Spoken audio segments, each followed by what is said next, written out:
चलो ध्यान दो, कल मैंने तुम्हारे को बताया था कि 4 टाइप के सॉल्ट है, बराबर। Strong acid strong base, strong acid weak base, weak acid strong base and weak acid weak base. आज ये चारों को अपन बहुत अच्छे से समझने वाले हैं, क्योंकि कल मैंने बोला था कि हर सॉल्ट का सोल्यूशन न्यूट्रल नहीं होता है। कुछ सॉल्ट ऐसे होते हैं जिनका सोल्यूशन न्यूट्रल होता है, कुछ का सोल्यूशन एसिडिक होता है, कुछ का सोल्यूशन बेसिक होता है। तो वो आज हम लोग इसमें सीखने वाले हैं, ठीक है। तो अपना जो टॉपिक है ना, ये टेक्स्ट बुक के पेज नंबर 53 पे है। तो पहले तो है ना, जैसे अपने टॉपिक का नाम है हाइड्रोलाइसिस ऑफ सॉल्ट। हाइड्रोलाइसिस का मीनिंग बताता हूं पहले। हाइड्रोलाइसिस जो यहां लिखा है,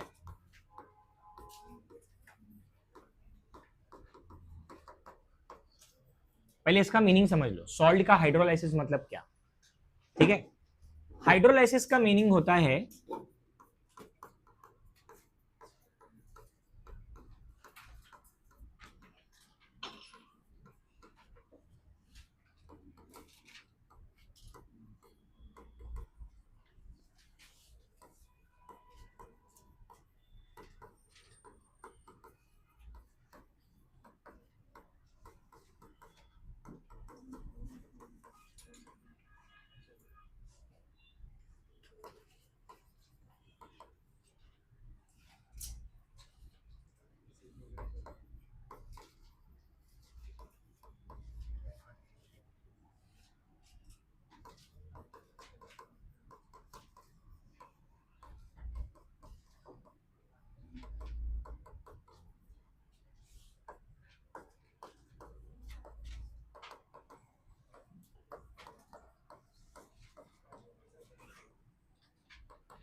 basically it is a reaction between cation or anion or both the ions of salt with the water।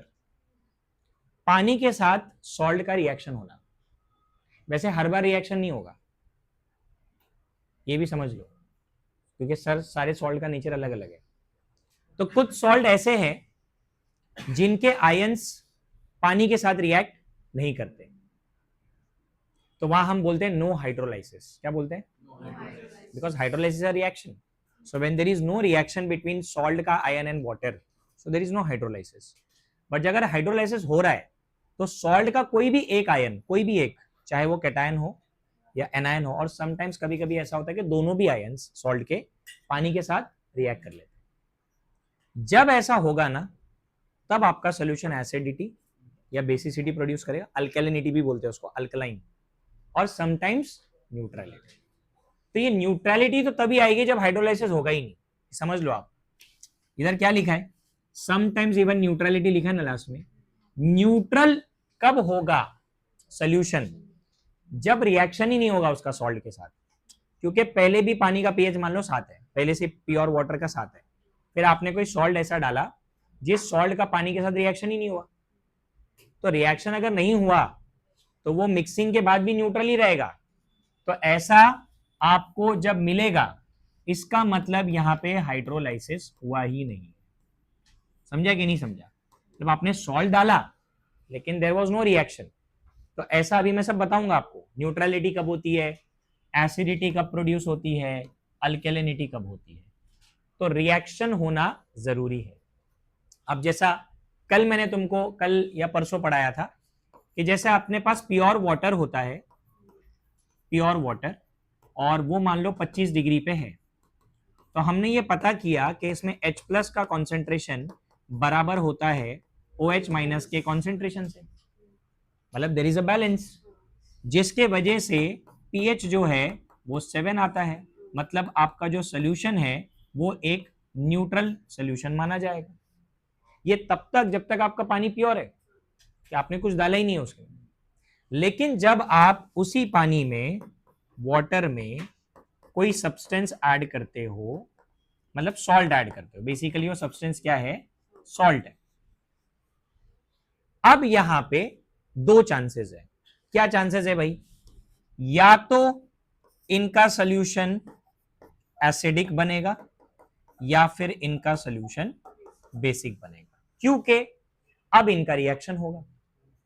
Reaction होने पे क्या होगा, अगर मान लो कि वाटर का H plus which is a cation salt के किसी एनायन के साथ रिएक्ट कर लेता है, तो अब इसका मतलब यह होगा कि आपके सॉल्यूशन में H प्लस कंज्यूम हो रहा है, कि वो रिएक्ट कर रहा है। रिएक्ट करने वाला H प्लस बढ़ेगा थोड़ी, वो तो कम हो गया। H प्लस का कम होना मतलब excess of OH minus, basic हो जाएगा सॉल्यूशन। और अगर उल्टा हो गया, पानी का OH माइनस रिएक्ट करने लगा सॉल्ट के साथ, तो अब OH माइनस कंज्यूम हो रहा है, H प्लस एक्सेस हो गया, एसिडिक हो गया। तो ये तब होगा जब रिएक्शन होगा, रिएक्शन नहीं होगा तो कुछ नहीं होगा, वो न्यूट्रल ही रहेगा। तो रिएक्शन होना बहुत जरूरी है, ठीक है। तो इनके बीच में अगर हाइड्रोलाइसिस हो रहा है तो तभी आपको पीएच में चेंजेस नजर आएंगे, अदरवाइज पीएच में चेंजेस नजर नहीं आएंगे, ठीक है। तो अब हम लोग स्टार्ट करते हैं एग्जाम्पल के साथ। एग्जाम्पल को कॉन्सेप्चुअली समझो, क्योंकि एग्जाम में भी जो क्वेश्चन आते हैं वो कॉन्सेप्चुअल आते हैं, रट्टा नहीं मारने का है, अभी बोल रहा हूं। ओके, हो गया, लिखा सबने?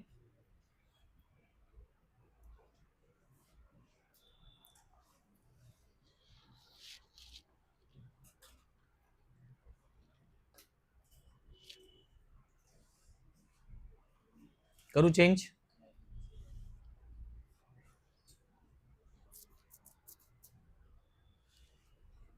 तो कुछ ज्यादा लेट नहीं आ रही, अभी कल नहीं लूंगा मैं,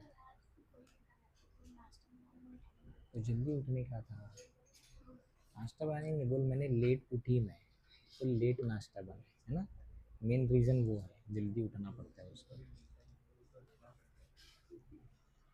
ओके, चलो ध्यान दो। पहला सॉल्ट है, salts of strong acid and strong base.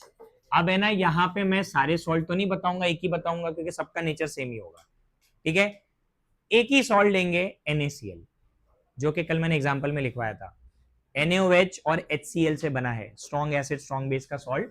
तो we are taking NaCl, sodium chloride, अपना एग्जांपल NaCl, ठीक है। अगर कोई पूछ ले भाई NaCl किससे बना है, तो याद रखना HCl और NaOH का कॉम्बिनेशन है, जिसमें आपका HCl स्ट्रॉन्ग एसिड है और NaOH स्ट्रॉन्ग बेस है, उसका ये सॉल्ट है। अच्छा, अब हमने ये पाया कि जब भी हम NaCl को पानी में डिसॉल्व करते हैं वो डिसोसिएट होता है ना, डिसोसिएट होता है। तो हम यहाँ पे क्या करेंगे, NaCl को डिसोसिएट कर देंगे पहले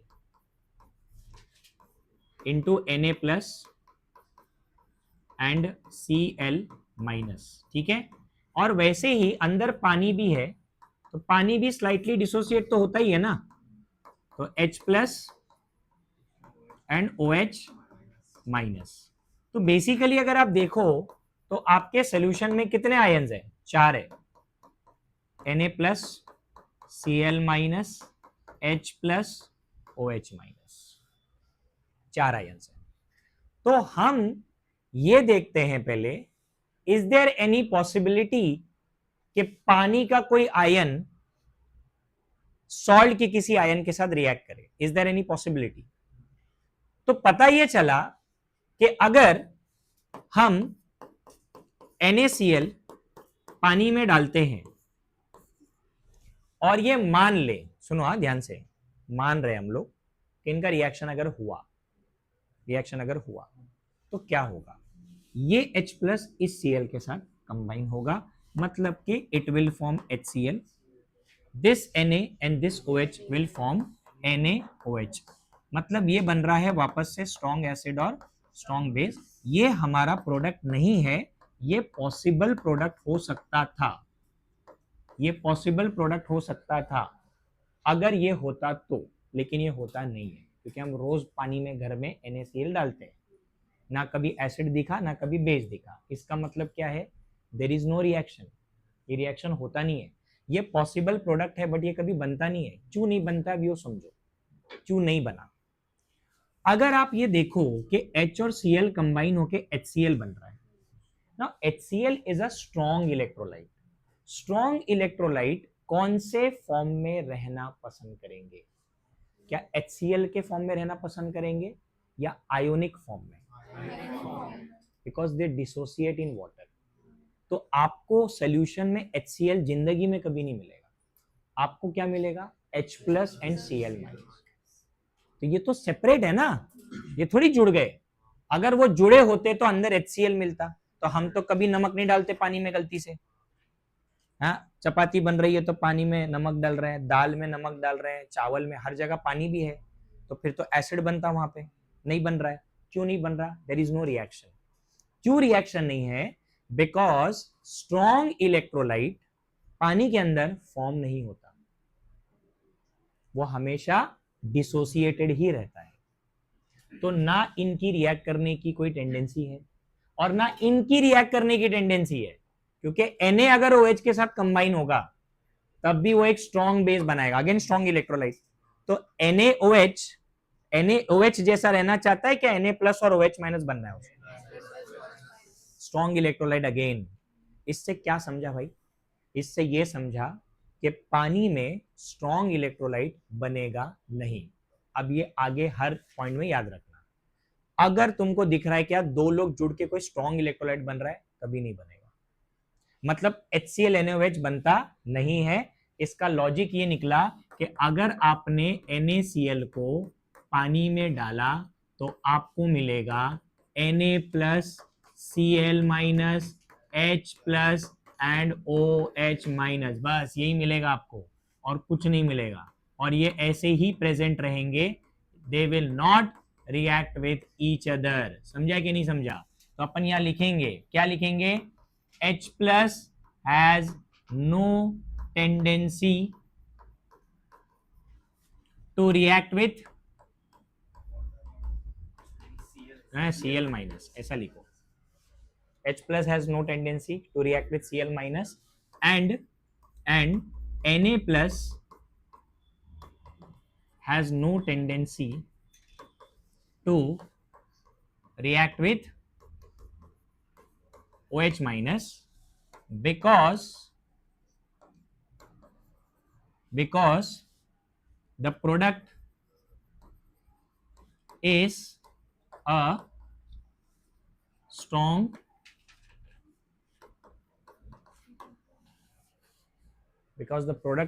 इलेक्ट्रोलाइट। स्ट्रॉन्ग इलेक्ट्रोलाइट बनेगा नहीं, है ना? हमने हमेशा ये पढ़ा है स्ट्रॉन्ग इलेक्ट्रोलाइट का इरिवर्सिबल एरो होता है। What is irreversible arrow? वो आयोनाइज होते हैं, वापस पीछे नहीं आते। अनआयोनाइज्ड फॉर्म में कभी नहीं रहेंगे, वो हमेशा आयोनाइज्ड फॉर्म में रहेंगे। तो इससे क्या समझा कि भाई H प्लस जो है पानी का, वो Cl माइनस के साथ रिएक्ट नहीं कर सकता सॉल्ट के। वैसे ही Na प्लस OH माइनस के साथ रिएक्ट नहीं कर सकता। तो it means there is no hydrolysis, मतलब यहां कोई हाइड्रोलाइसिस नहीं है। अगर यहां कोई हाइड्रोलाइसिस नहीं है, इसका मतलब concentration of H plus is still is equal to concentration of OH minus, मतलब न्यूट्रलिटी मेंटेन है। तो इसका मतलब ये हुआ कि आपका सोल्यूशन अभी भी क्या है? न्यूट्रल है। और इससे ये समझा कि आपका जो सोल्यूशन का पीएच है वो 7 ही नहीं आने वाला है। तो इससे अपने को कंक्लूजन क्या निकला? All the salts of strong acid and strong base are neutral. जितने भी एग्जांपल मैंने तुमको कल दिए या जितने और होंगे, जो स्ट्रॉन्ग एसिड और स्ट्रॉन्ग बेस के सॉल्ट होंगे, वो सारे के सारे न्यूट्रल ही होंगे। जब भी आप उनको पानी में डालोगे, वो पानी के पीएच को चेंज नहीं करेंगे। पानी उतना ही पीएच दिखाएगा जितना वो पहले दिखा रहा। समझ में आया कि नहीं आया? एकदम सिंपल कॉन्सेप्ट था। ओके, अभी इसी को बेस बना के बाकी के सारे समझ जाएंगे।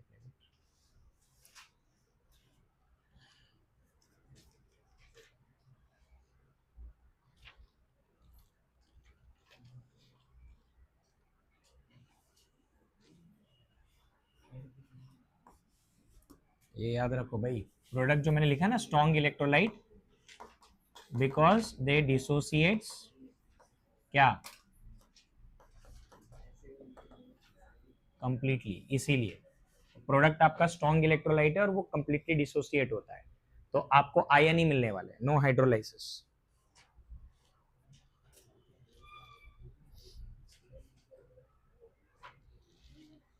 समझा? देखो एग्जाम में इस पे क्या क्वेश्चन आता है, एंट्रेंस में ऑब्वियसली आपको पूछेंगे, दो कोई एसिड बेस दे देंगे या कोई सॉल्ट दे देंगे और पूछ लेंगे कि भाई ये सॉल्ट जो है इसका सोल्यूशन का पीएच क्या रहेगा, या इसका सोल्यूशन, या which of the following salt is acidic, which of the following salt is neutral, ऐसा करके एमसीक्यू में आता है, 4 सॉल्ट देंगे उसमें से अपने को बताना पड़ेगा। तो इसीलिए अपने को ये कॉन्सेप्ट चाहिए, ठीक है, अपने को कोई रट्टा नहीं मारने का है। और एग्जाम में अगर कभी आता है तो क्या टाइप का, बोर्ड में क्या क्वेश्चन आता है, बोर्ड में आता है explain why the salt of strong acid and strong base are neutral. तो जब एक्सप्लेन करने बोलेगा तो ऐसा लिखने का जैसा मैंने लिखा है, आयोनाइज कर देने का, ठीक है, ये सब पॉसिबल प्रोडक्ट बताने का, ये पॉसिबल है बट ये एक्चुअली आता नहीं है। एक्चुअली आता क्या है, ये आता है ना, असल में तो ये होता है ना, ये तो होता नहीं है। तो जो हो गया वो दिखा दिया, फिर बता दिया भाई ये लोग की रिएक्ट करने की टेंडेंसी नहीं है क्योंकि इनसे स्ट्रॉन्ग इलेक्ट्रोलाइट बनता है जो डिसोसिएटेड फॉर्म में ही रहता है। तो it means there is no hydrolysis because reaction ही नहीं हुआ, ठीक है। हाँ एक्सप्लेन, जैसे अभी अलग अलग आएगा, तो अभी जो हम लोग पढ़ रहे हैं वो लोग पूछेंगे explain why the salt of strong acid and strong base have neutral aqueous solution, है ना, and why their aqueous solutions are neutral, ऐसा भी पूछ सकता है। तो ऐसे अपने को एक्सप्लेन करने के लिए आएगा, 2-2 मार्क्स के लिए आता है ऐसा कुछ, ओके। हो गया लिख के, हुआ क्या? चलो अभी सेकंड वाला सॉल्ट करने वाले हैं। सेकंड सॉल्ट है स्ट्रॉन्ग एसिड वीक बेस का।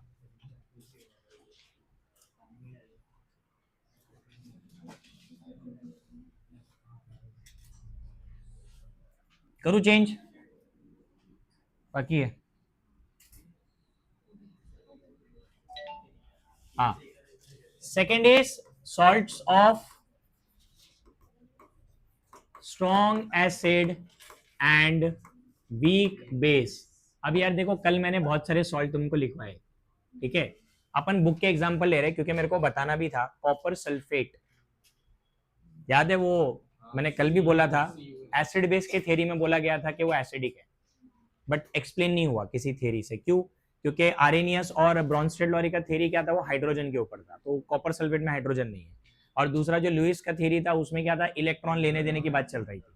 तो यहाँ पे भी पता चलेगा कि कॉपर सल्फेट जो है वो एसिडिक क्यों माना जाता है, बिकॉज वो पानी में डिजोल्व होने के बाद सोल्यूशन को एसिडिक बनाता है। कैसे एसिडिक बनाता है देखते हैं, ठीक है। तो अपना एग्जाम्पल है ना कॉपर सल्फेट है, तो पहले तो ना ये भी याद रख लो कि कॉपर सल्फेट बनाने के लिए कौन सा एसिड और कौन सा बेस लगेगा। इसको बनाने के लिए जो एसिड लगेगा वो डेफिनेटली H2SO4 ही है क्योंकि सल्फेट वहीं से आएगा। और है ना कॉपर का एक बेस होता है कॉपर हाइड्रोक्साइड, वीक बेस होता है।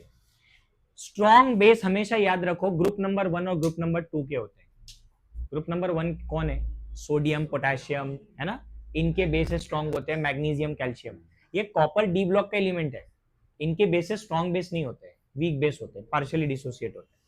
अच्छा ये तो समझ गया। अब आयनाइज करते हैं इसको, ठीक है। कॉपर को आयनाइज करेंगे तो क्या मिलेगा कॉपर सल्फेट को, हाँ बोलो बोलो, Cu2+ एक्वियस और उसके साथ SO4 2- एक्वियस, करेक्ट। और उसके साथ वाटर का भी लिख देंगे नीचे, तो इट इज H+ एंड उसके साथ OH। और देख लो भाई वाटर में मैं रिवर्सिबल एरो डालता हूँ, क्योंकि कल मैंने बताया था water dissociates to a very small extent, unionised ज्यादा होता है, तो रिवर्सिबल डालने का। अच्छा अभी कौन से आयंस है आपके सोल्यूशन में, 4 आयंस कौन से भाई, Cu2+ है, SO4 2- है, H+ है एंड उसके साथ OH-, ठीक है। ये 4 आयंस आपके पास अवेलेबल है। अब आपको ये देखना है कि जब आपने कॉपर सल्फेट को पानी में डाला तो उसके बाद क्या इधर टेंडेंसी है किसी की रिएक्ट करने की। सुनो H+ की टेंडेंसी तो नहीं है सल्फेट के साथ, क्योंकि अगर वो कंबाइन होंगे तो H2SO4 बनेगा, स्ट्रॉन्ग एसिड है, नहीं बन सकता। मतलब H+ और SO4 2- आयोनिक फॉर्म में ही प्रेजेंट रहेंगे, दे विल नॉट कंबाइन। अरे समझ रहा है कि नहीं समझ रहा है, तो मैं यहां पे लिख देता हूं ना, क्या H+ ions have no tendency to react with SO4 2- ions of salt because their possible product is H2SO4 जो कि क्या है, स्ट्रॉन्ग इलेक्ट्रोलाइट। ये क्लियर हो गया। अब इन दोनों को पिक्चर से हटा दो, सीधी बात है, उनका तो कोई रिएक्शन नहीं हो रहा। अब ये देखो, क्या ये दोनों रिएक्ट कर सकते हैं? अबे करेंगे, ये देखो इधर, क्योंकि अगर ये दोनों रिएक्ट करेंगे तो ये बनाएंगे CuOH whole twice, weak base. Weak base बन सकता है क्योंकि वीक इलेक्ट्रोलाइट का सीन क्या होता है, उसके कुछ आयंस पानी में रहते हैं और कुछ अनआयोनाइज्ड मॉलिक्यूल भी रहते हैं, तो बन सकता है ना, वो अनआयोनाइज्ड बन सकता है। इससे हमको क्या समझा, इससे ये समझा कि copper 2+ can react with water. अभी अपने बुक में रिएक्शन लिखा है तो मैं वही वाला लिख रहा हूं। वाटर के साथ जब रिएक्ट करेगा तो ये बनाएगा बेटा CuOH होल ट्वाइस। ठीक है, बैलेंस हो गया क्या? मेरे को बताओ अभी क्या बचा इसके बाद, बचा क्या? बचा क्या? कितने H थे इधर? 4 में से 2 आ गए, 2 ऑक्सीजन आ गए, बचा क्या इधर?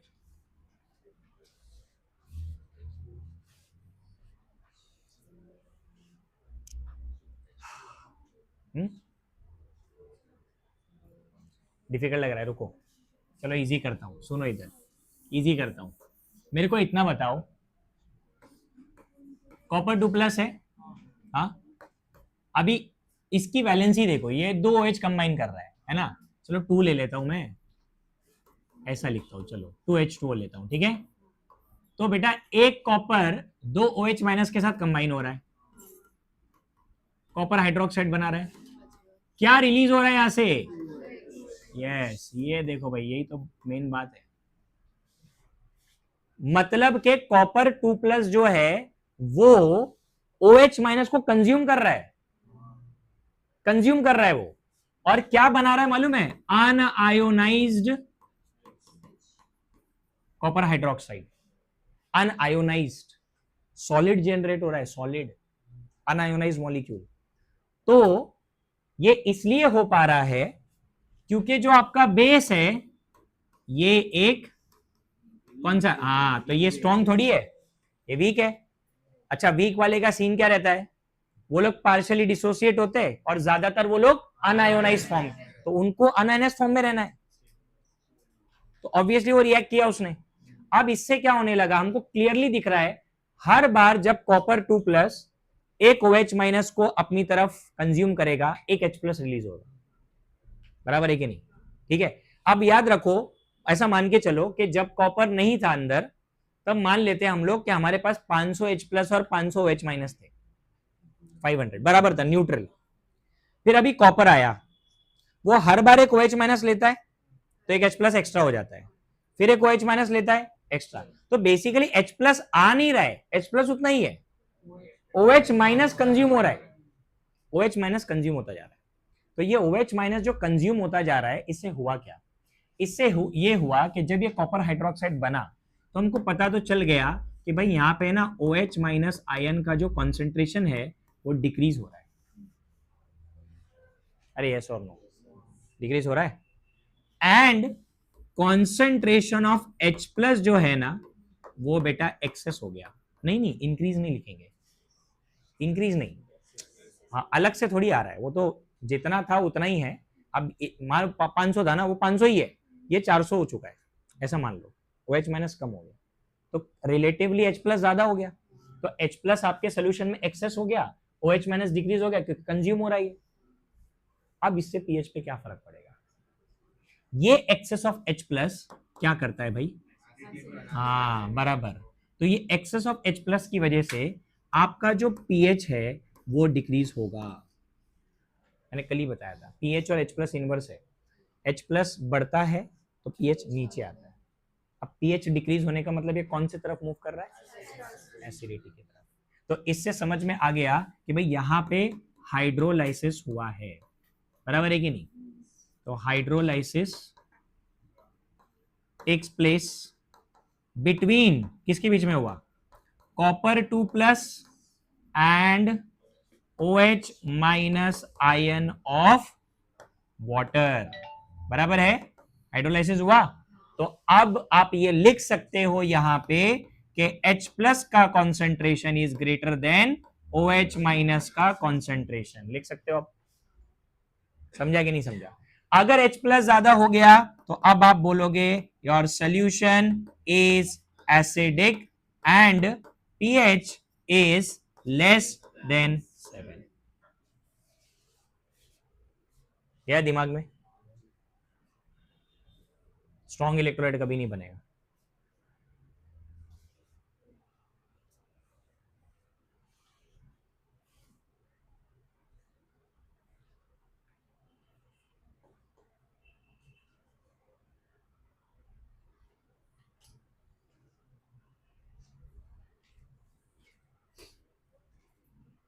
अभी ये देखो, ये सॉलिड के फॉर्म में जब बनेगा ना, ये बनता है जब कॉपर हाइड्रोक्साइड अंदर, थोड़ा सा आपका जो सोल्यूशन है पानी वो टर्बिड हो जाता है। टर्बिड समझता है, थोड़ा व्हाइट, जैसा नींबू पानी कैसे होता है, हाँ उसको टर्बिड बोलते हैं, टर्बिडिटी।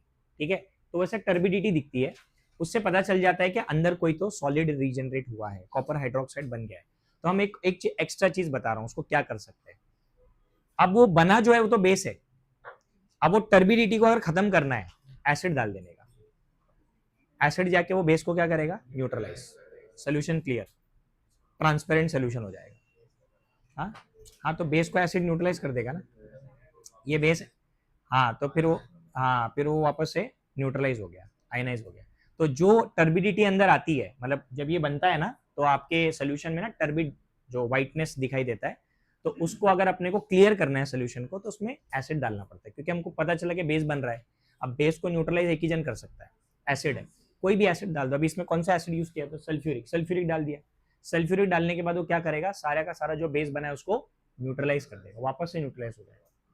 तो न्यूट्रलाइज होकर वापस क्या बन जाएगा, सॉल्ट बनेगा, कॉपर सल्फेट, क्लियर सोल्यूशन, ऐसा होता है। ठीक है, वो तो प्रैक्टिकल पॉइंट है, मतलब प्रैक्टिकल में ऐसा करते हैं। तुमने अभी तक ऐसा कोई प्रैक्टिकल किया है क्या, फंक्शनल ग्रुप डिटेक्शन वगैरह? अभी तुम करोगे 12th में, अभी ये तुमको है। तो जो मैं बता रहा हूं ना, ये अभी 12th में होगा, उसमें ऐसा सिखाते हैं कि अगर कोई सोल्यूशन में टर्बिडिटी है, उसको अगर क्लीन करना है, मतलब क्लियर करना है सोल्यूशन को, तो अगर अंदर एसिड है तो बेस डालो, और अगर अंदर बेस है तो एसिड डालो, क्लियर हो जाएगा, सॉल्ट बनेगा, न्यूट्रलाइजेशन हो जाएगा। ये समझ गया सबको? तो इससे क्या कंक्लूजन निकला है पूरे कॉन्सेप्ट से, जितने भी सॉल्ट है किसके, स्ट्रॉन्ग एसिड और वीक बेस के, वो सारे के सारे सॉल्ट के एक्वियस सोल्यूशन क्या है, एसिडिक सोल्यूशंस होते हैं।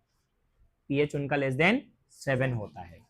तो उधर कॉन्सेप्ट समझ में आया ना, कॉपर रिएक्ट कर रहा है पानी के साथ, H+ OH के साथ रिएक्ट नहीं कर रहा, मैंने लिख दिया इधर, H+ सल्फेट के साथ रिएक्ट नहीं कर रहा है, बट कॉपर रिएक्ट कर रहा है OH- के साथ। तो अपन ने डेफिनेशन में क्या लिखा था, कैटायन और एनायन या बोथ दी आयंस, कोई भी रिएक्ट कर सकता है। तो इस बार कौन रिएक्ट किया है, कैटायन ने रिएक्ट किया है पानी के साथ, है ना, सॉल्ट का कैटायन पानी के साथ रिएक्ट कर रहा है।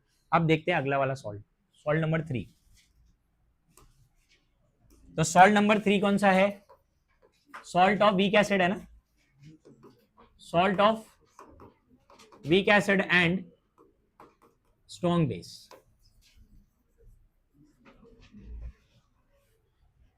Salt of weak acid and strong base, ठीक है। अब week acid and strong base में मैंने तुमको बहुत सारे सॉल्ट लिखवाए थे।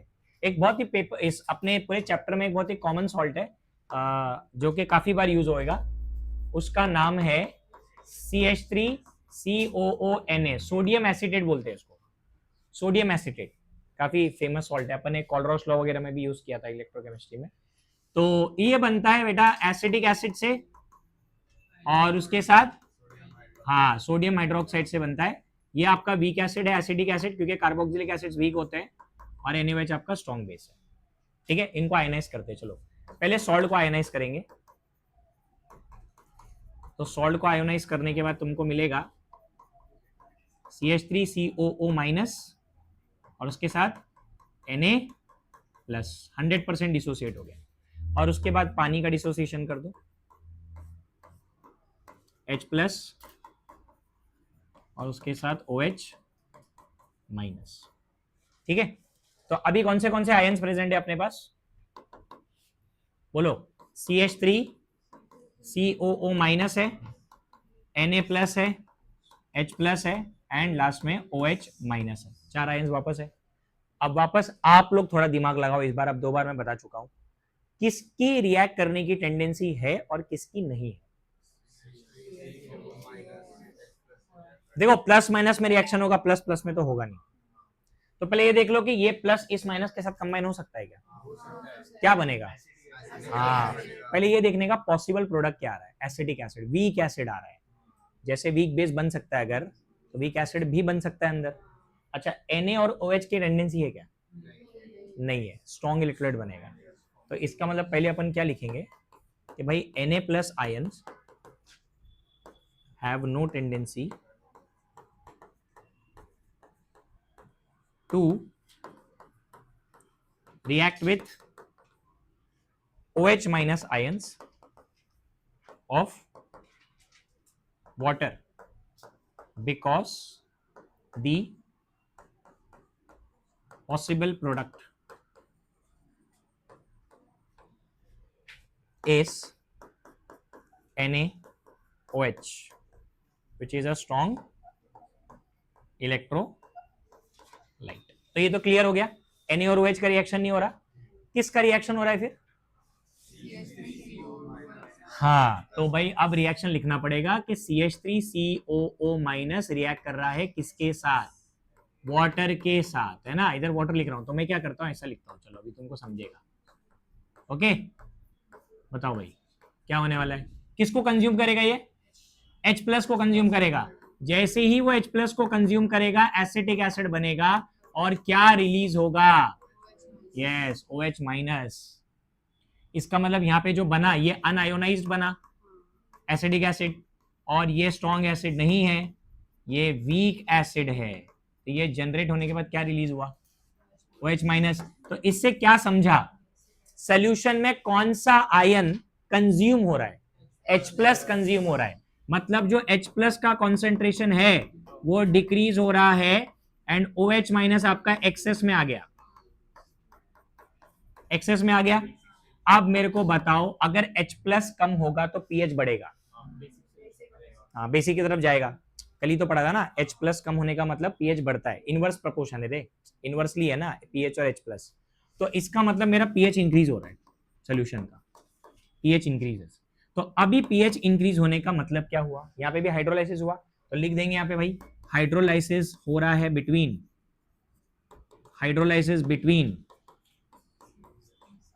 CH3CO minus ion of salt and H plus ion of water. ठीक है, तो now we can write like this कि H प्लस का concentration is less than OH minus का concentration, correct. OH minus excess में आ गया तो आपका सोल्यूशन क्या हो गया फिर, solution is basic, solution is basic and pH क्योंकि इंक्रीज हो रहा है तो ये ग्रेटर देन 7 जाएगा, ग्रेटर देन 7 जाएगा।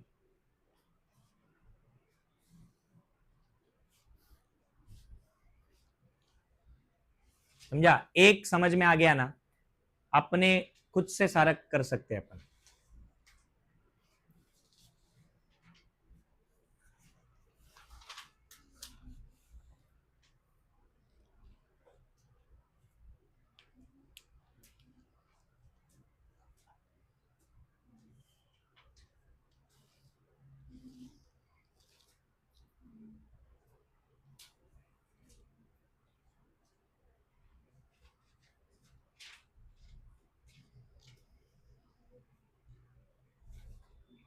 हो गया,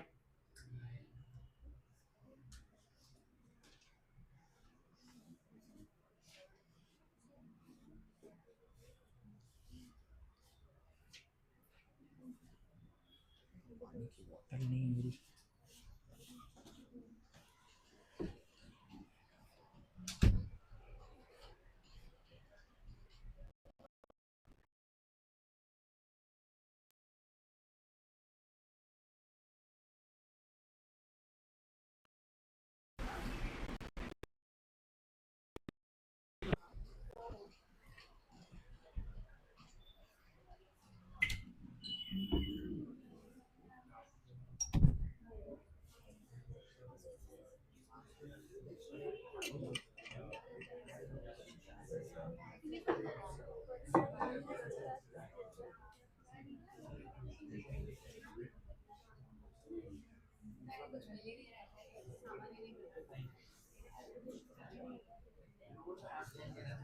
मिलेगा, 2-4 दिन बाद मिलेगा।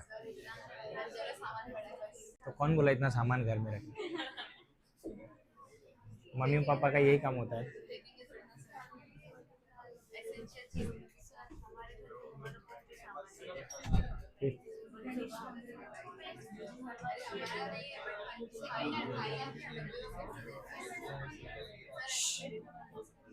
हो गया लिखे? देखो एक क्वेश्चन बताता हूं जिस टाइप में क्वेश्चन आता है एग्जाम में, पेज नंबर 54 पे कैन यू टेल में देखो एक क्वेश्चन है, ऐसा ही क्वेश्चन फ्रेम करके बोर्ड्स में पूछते हैं। Why an aqueous solution of NH4Cl is acidic while that of HCOOK is basic? Because NH4Cl जो है ना वो, हाँ वो स्ट्रॉन्ग एसिड वीक बेस का सॉल्ट है, HCl और NH4OH। और जो आपका HCOOK लिखा हुआ है ना, वो जो HCOO है ना वो फॉर्मिक एसिड से आया है, HCOOH। और K कहां से आया? KCl नहीं, KOH। हाँ तो तुमको अभी मैंने दोनों एक्सप्लेन किया ना, तो ये तुम्हारा होमवर्क है कि तुम खुद से NH4Cl का एग्जाम्पल लेके, ये देखो इधर NH4Cl लेके ऐसा पूरा एक्सप्लेन कर सकते हो। समझा कि नहीं? एसिडिक कैसे हुआ? तो आपको आयोनाइज करना पड़ेगा पहले उसको NH4+Cl- में, फिर आपको लिखना पड़ेगा चारों आयंस, फिर आपको देखना पड़ेगा कौन सा आयन रिएक्ट कर सकता है कौन सा नहीं कर सकता। ठीक है, जो लोग रिएक्ट कर रहे हैं उनको यहाँ पे लिखना है, और फिर आपको पता चल जाएगा कि सोल्यूशन एसिडिक क्यों है। और फिर उसके बाद दूसरा सॉल्ट कौन सा है?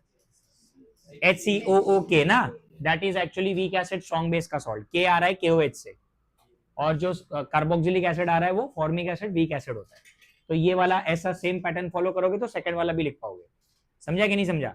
इसी टाइप का क्वेश्चन बोर्ड के एग्जाम में 2-2 मार्क्स के लिए आता है। तो आपको सॉल्ट पहचानना पड़ेगा पहले कि वो सॉल्ट कौन सा सॉल्ट है, स्ट्रॉन्ग एसिड स्ट्रॉन्ग बेस का सॉल्ट है, स्ट्रॉन्ग एसिड वीक बेस का सॉल्ट है, या वीक एसिड स्ट्रॉन्ग बेस का सॉल्ट है। ठीक है, क्लियर हो गया? चलो अभी लास्ट वाला सॉल्ट बचा है, बट एक्चुअली वो बड़ा वाला पार्ट है क्योंकि अभी दोनों वीक है ना। तो यहाँ पे बहुत अच्छा कॉन्सेप्ट लगता है, salts of weak acid and weak base.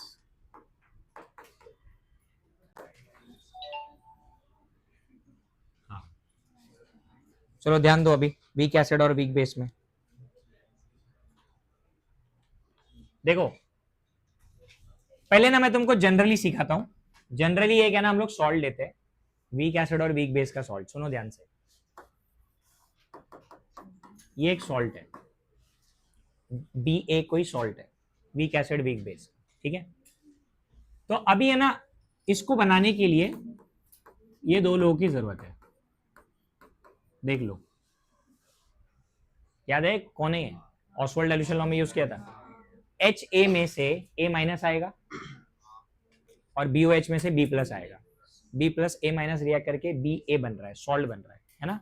तो इसको अपन अभी यहाँ पे देखते हैं कि अगर मैंने इसको आयोनाइज किया पानी में तो ये तो देगा B+A- देगा, बराबर है कि नहीं? और इसके साथ वाटर है, क्या बनेगा इधर? H+ एंड उसके साथ OH-। अभी आप देख लो क्या इनकी टेंडेंसी है क्या रिएक्ट करने की? चारों की है। ये इसके साथ रिएक्ट कर सकता है, ये इसके साथ, B+ एंड A-। क्योंकि अगर आप देखो HA स्ट्रॉन्ग एसिड है क्या वीक है? अपन HA किसके लिए लेते हैं? वीक एसिड के लिए। और BOH, तो क्या इधर HA बन सकता है इनके रिएक्शन से? हाँ बन सकता है, वीक इलेक्ट्रोलाइट HA बनेगा। और क्या B+OH- भी रिएक्ट करके? हाँ, तो इसका मतलब क्या हुआ? इसका मतलब ये हुआ कि both the ions of salt, both the ions of salt, that is B+ and A- has the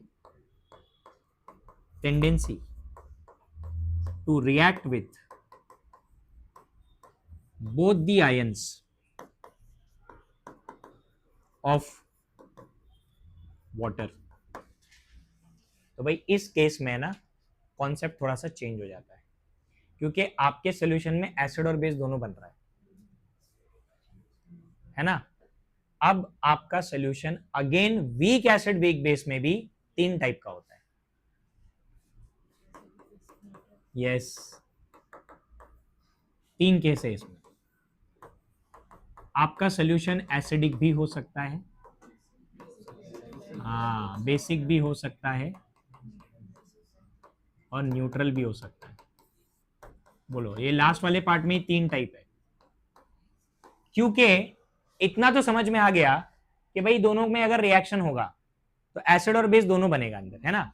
तो अभी देखो ध्यान से, अगर वो लोग बोल रहे हैं कि सोल्यूशन एसिडिक है तो ये कैसे डिसाइड होगा। अब दोनों ही तो वीक ही बन रहे, लेकिन उन दोनों में से रिलेटिवली कोई एक स्ट्रॉन्गर होगा, रिलेटिवली देखा जाएगा, समझा।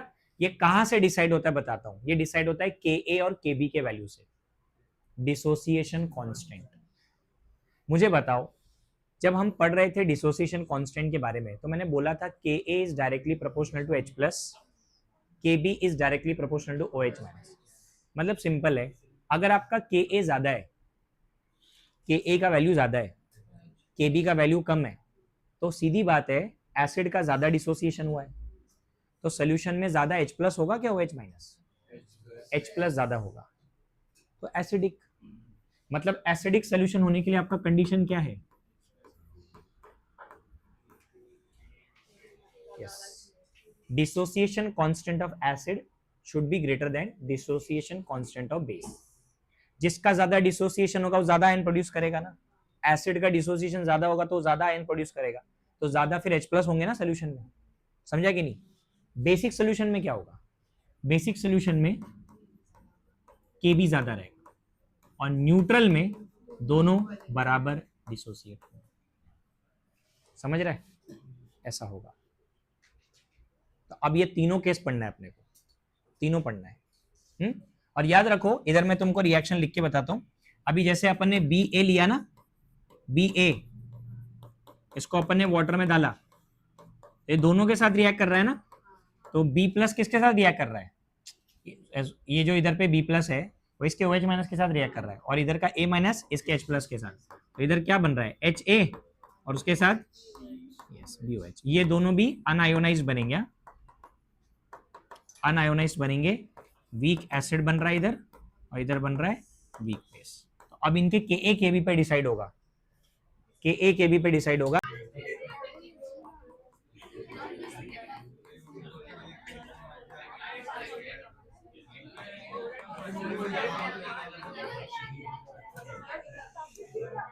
अरे बस हो गया, बस हो गया, अभी इधर ध्यान दो ना। देखो ये वाला जो एग्जाम्पल है, इस पे क्वेश्चन आया एग्जाम में, सेम सेम एग्जाम्पल पे। अभी इसमें ना Ka ग्रेटर देन Kb वाला केस है।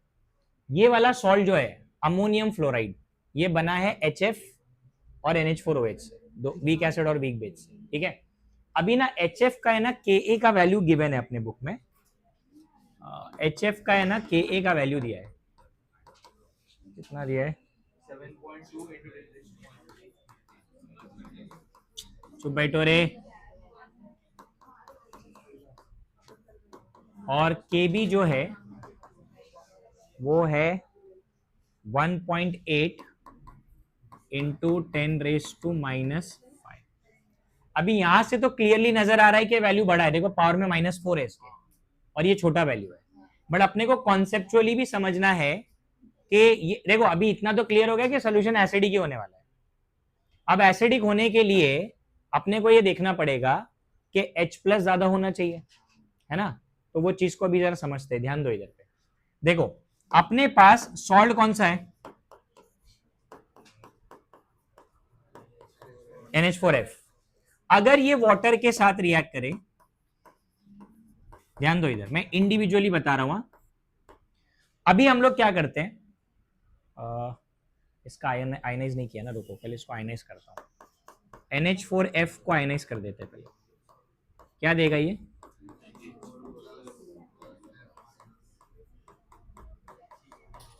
ये आ जाएगा ना। हाँ अब ध्यान दो, अब है ना NH4+ अगर वाटर के साथ रिएक्ट करेगा, NH4+ अगर वाटर के साथ रिएक्ट करेगा तो ये बनाएगा H+ को कंज्यूम करेगा ये, ठीक है। तो ये बनाएगा क्या, NH4OH, समझा कि नहीं, बराबर है कि नहीं। OH- कंज्यूम करेगा, H+ रिलीज करेगा, और जो दूसरा आयन है आपका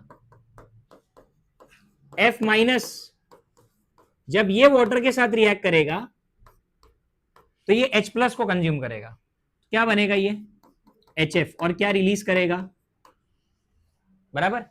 अब बात ये है, ये H+ और ये OH- बराबर में रिलीज नहीं हो रहे, कोई एक ज्यादा रिलीज हो रहा है और एक कम रिलीज हो रहा है, वो इस वैल्यू से ही समझ में आ रहा है। देखो इसका डिसोसिएशन ज्यादा है, मतलब HF कौन से फॉर्म में ज्यादा रहना पसंद करेगा, यस, H+ एंड F-। तो अभी देखो यहां पे इसका जो F- है ये पानी के साथ उतना ज्यादा रिएक्ट नहीं करेगा जितना NH4+ करेगा, इसको आयन के फॉर्म में रहना है, समझो इसको। HF में से दो आयन निकलते हैं ना, H+ और F-। तो अगर उनका डिसोसिएशन ज्यादा है तो वो लोग इस तरफ नहीं जाएंगे, पीछे आएंगे, पीछे आयोनिक फॉर्म में आना कोशिश करेंगे। अगर आयनिक फॉर्म में आने की कोशिश करेगा मतलब OH- कम रहेगा, अरे समझ रहे हैं।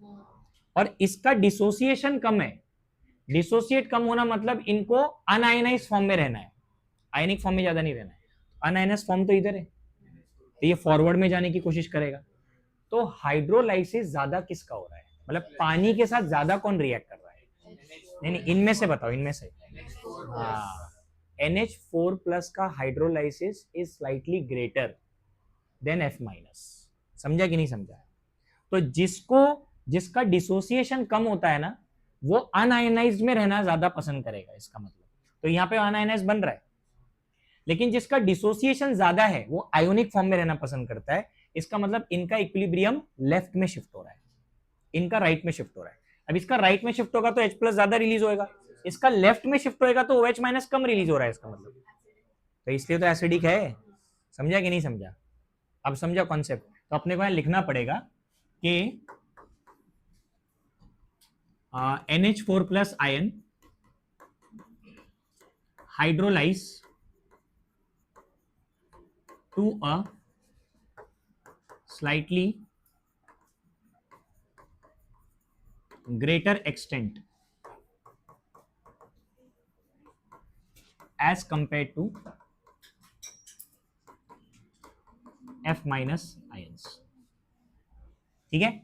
ये स्टेटमेंट समझा, NH4+ का हाइड्रोलाइसिस ज्यादा हुआ है एज कंपेयर टू OH-। तो इससे क्या समझा, इससे ये समझा कि solution contains more number of H+ ions than that of OH- ions, correct है। Solution contains more number of ions, कौन सा वाला, H+ ज्यादा हो गया।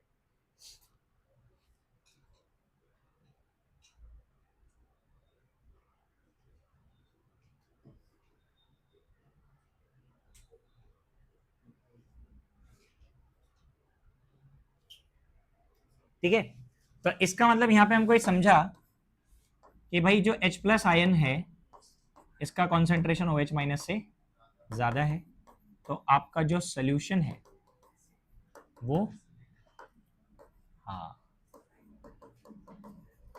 एसिडिक रहेगा। ओके, देखो एक चीज और मैं तुमको इसमें समझाता हूं। जितने भी NH4+ आयन है इसमें OH- के साथ ये रिएक्ट कर रहे हैं, बराबर है।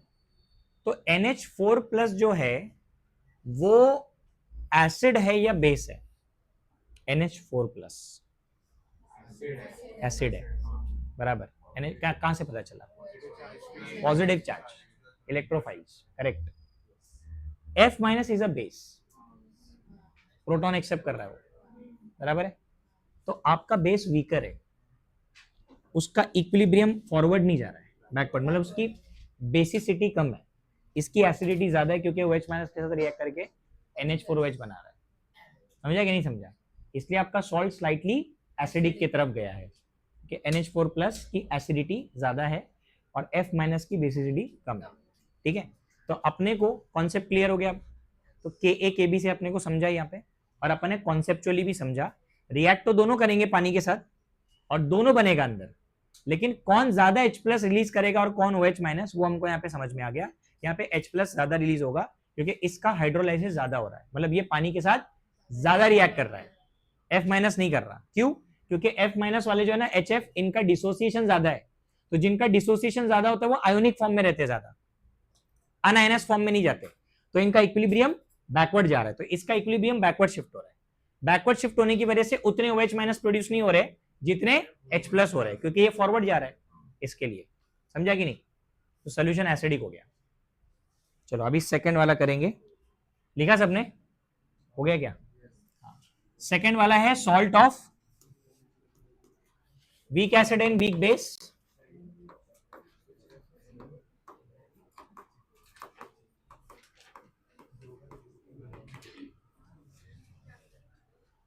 for which Ka is less than Kb.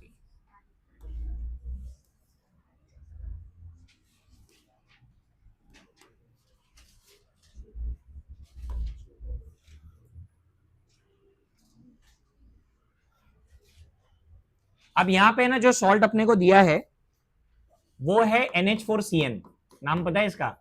Ammonium cyanide बोलते हैं, साइनाइड है ना, C triple bond N, cyanide is a functional group.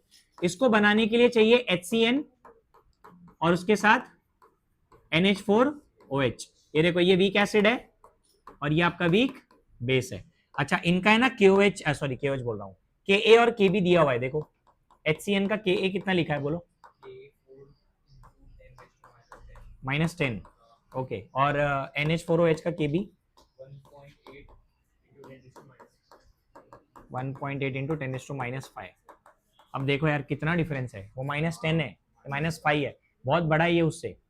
तो सीधी बात है, बेस का वैल्यू ज्यादा है तो बेस का डिसोसिएशन ज्यादा होगा, तो बेस का डिसोसिएशन ज्यादा होगा, इसका मतलब के सोल्यूशन में OH माइनस ज्यादा होंगे as compare to H plus, correct. अब इसको भी अपन रिएक्शन वाइज बताते हैं।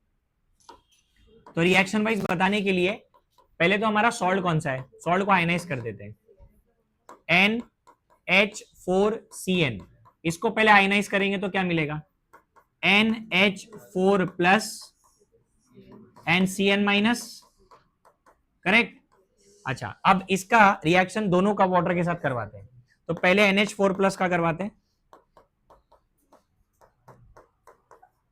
वाटर के कौन से आयन को कंज्यूम करेगा ये? NH4 प्लस OH माइनस को, तो ये बनाएगा NH4OH और उसके साथ रिलीज होगा H प्लस। और जो दूसरा आयन है आपका Cn माइनस, ये पानी के कौन से आयन को कंज्यूम करेगा? H प्लस को कंज्यूम करेगा और क्या बनाएगा? HCN बनाएगा और रिलीज क्या करेगा? बराबर। अब वापस, अब अगर पहला कॉन्सेप्ट आपके दिमाग में गया तो इसमें मेरे को ज्यादा मेहनत नहीं करनी है, क्लियरली दिख रहा है कि NH4OH का डिसोसिएशन ज्यादा है। तो अब इस बार ये जो आपका NH4 प्लस है ये फॉरवर्ड नहीं बैकवर्ड में शिफ्ट हो रहा है, क्योंकि इसका डिसोसिएशन ज्यादा है, मतलब ये आयोनिक फॉर्म में रहना पसंद करेगा एज कंपेयर टू दिस, क्योंकि इसका डिसोसिएशन कम है। कम डिसोसिएशन मतलब ये अनआयनाइज में जाएगा, मतलब ये वाला जो रिएक्शन है इसका इक्विलिब्रियम किधर शिफ्ट हो रहा है? सेकेंड वाले का फॉरवर्ड में शिफ्ट हो रहा है और पहले वाले का बैकवर्ड में, क्योंकि NH4OH में से NH4 प्लस आता है, बराबर है कि नहीं? बट क्योंकि इसका डिसोसिएशन इससे ज्यादा है तो इसके कंपैरिजन में ये फॉरवर्ड नहीं जाएगा, बैकवर्ड। अगर ये बैकवर्ड आएगा तो H प्लस कम रिलीज होंगे, और अगर ये फॉरवर्ड जाके HCN बनने की कोशिश कर रहा है तो OH माइनस ज्यादा रिलीज होंगे, बराबर है। तो अपने को क्या लिखना है आगे? अपने को लिखना है यहाँ पे किसका हाइड्रोलाइसिस ज्यादा हो रहा है, इसका मतलब जो फॉरवर्ड में जा रहा है Cn माइनस, बराबर। तो Cn minus ions hydrolyse to a slightly greater extent as compared to that of NH4 plus ions। तो आप बताओ सोल्यूशन में कौन से आयन ज्यादा है? तो solution yes contains more number of OH minus ions than that of H plus ions। ठीक है, इसका मतलब आप लिख सकते हो कि भाई H प्लस का कॉन्सेंट्रेशन कम है, OH माइनस का ज्यादा है, और आपका सोल्यूशन बेसिक हुआ। समझा?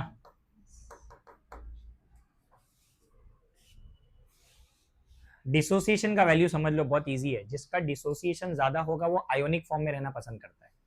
तो अभी जैसे दिख रहा है कि बेस का डिसोसिएशन ज्यादा, बेस इधर है ना, तो ये इस फॉर्म में रहना पसंद करेगा कि बैकवर्ड जाएगा? इसको इधर जाना है, क्योंकि इसको आयोनाइज होना है, उसका डिसोसिएशन ज्यादा है। और HCN किधर है? HCN इधर है, और उसका डिसोसिएशन कम है ना, तो वो इस साइड में नहीं जाएगा, वो इस साइड में जाएगा। इस साइड में जाएगा तो OH माइनस प्रोड्यूस होएगा ज्यादा।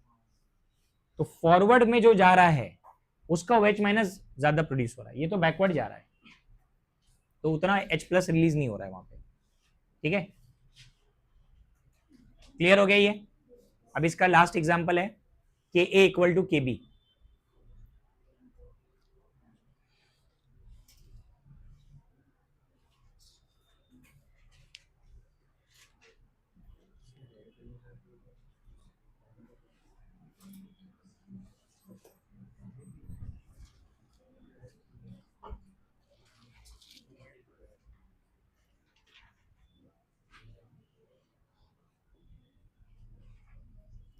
मिनट्स क्यों दिखा रहा है? क्यों? अच्छा, फिर स्टार्ट किया। अरे तो वो एडिट कर देता ना। तो इसके पहले का रिकॉर्ड हुआ क्या?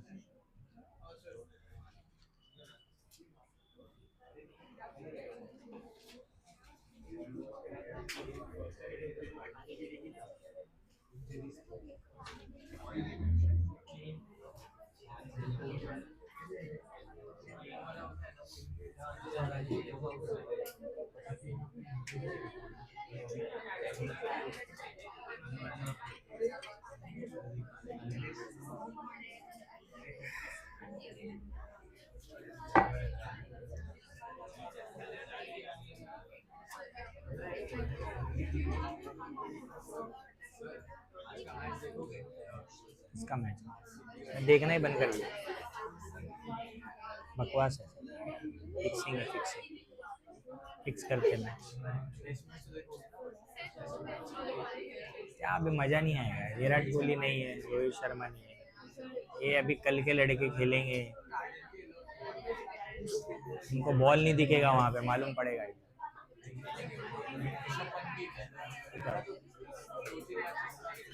तो इंग्लैंड में मजा आएगा ना उनको, जब बॉल नहीं दिखेगा ना। हो गया?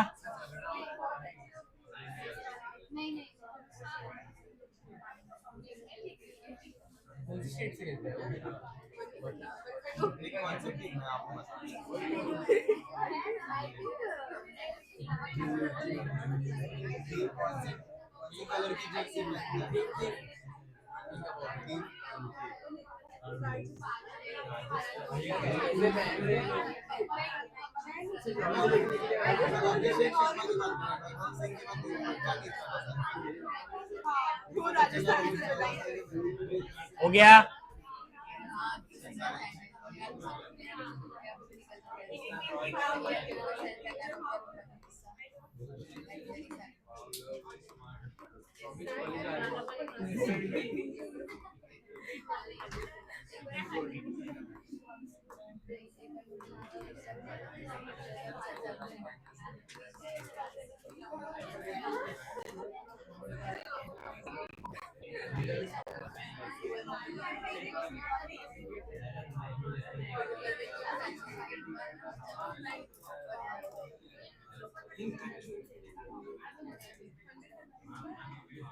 ओके, इधर ध्यान दो। देखो अभी यहाँ पे के ए के बी है, तो ऑब्वियसली ये न्यूट्रल वाला सोल्यूशन है। इसका जो एग्जांपल है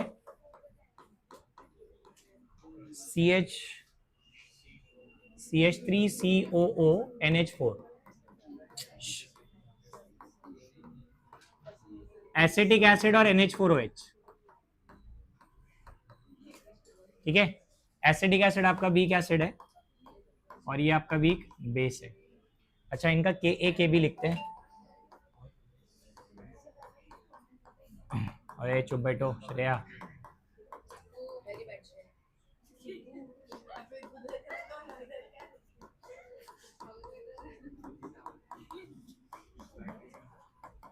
ये देखो दोनों का वैल्यू सेम है, 1.8 इंटू 10⁻⁵। अभी अगर हम लोग सॉल्ट को आयोनाइज करते हैं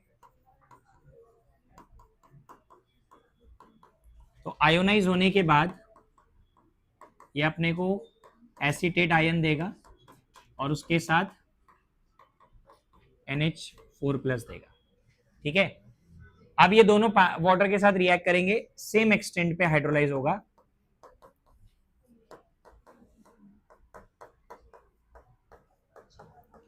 ये वाटर के कौन से आयन को कंज्यूम करेगा? ये H+ को, और क्या बनाएगा? एसिटिक एसिड, और उसके साथ रिलीज क्या करेगा? OH-।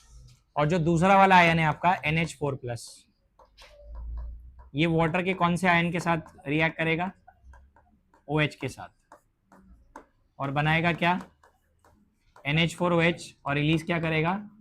H+।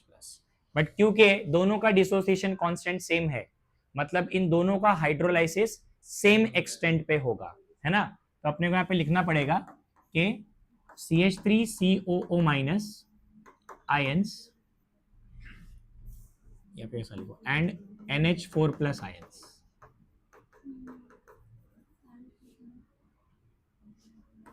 both hydrolyze to same extent।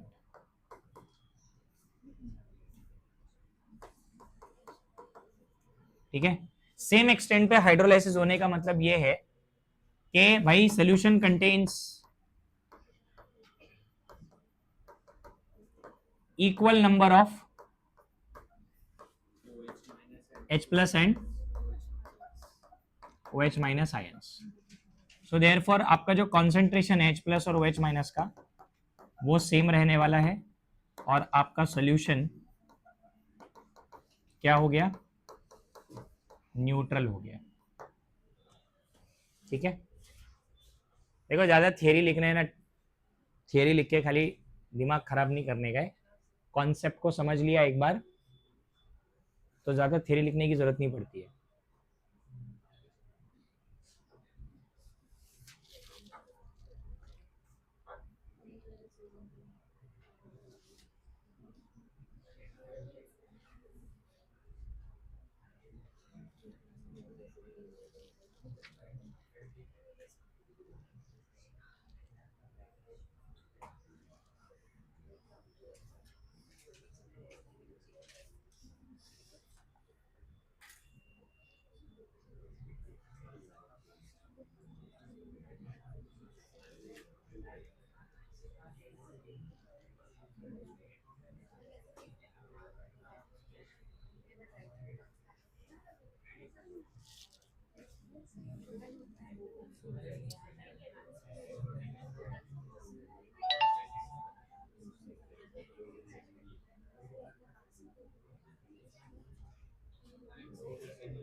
अरे वाह,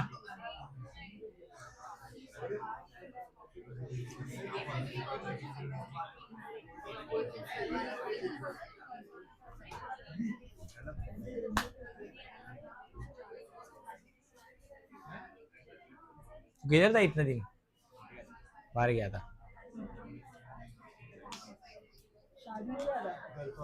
तेरी शादी थी? तो तेरे को कैसे पता? सर इसकी शादी थी पर वो कर रहा था, इसकी शादी थी पर वो कर रहा था बस। मैं जा नहीं पाया सर, तो वो चला गया मेरी शादी में। हाँ? तू ला बंद कर। पूछ रहा हूँ, उसको जवाब तू दे रहा है। हाँ, शादी में गया था। अब शादी नहीं, बर्बादी हो गई है।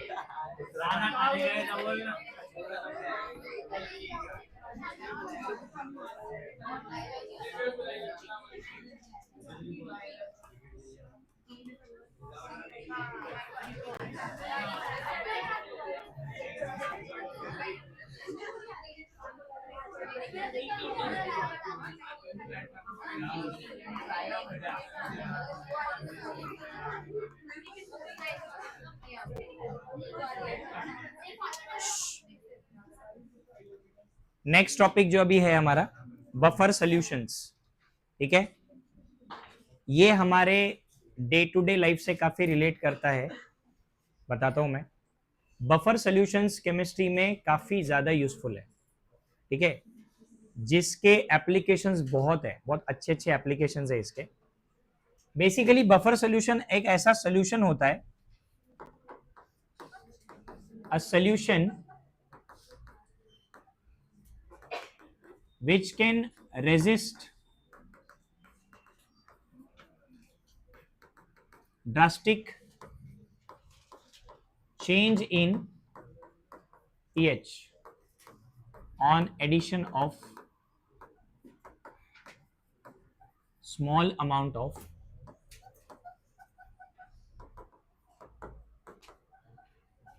strong acid or strong base और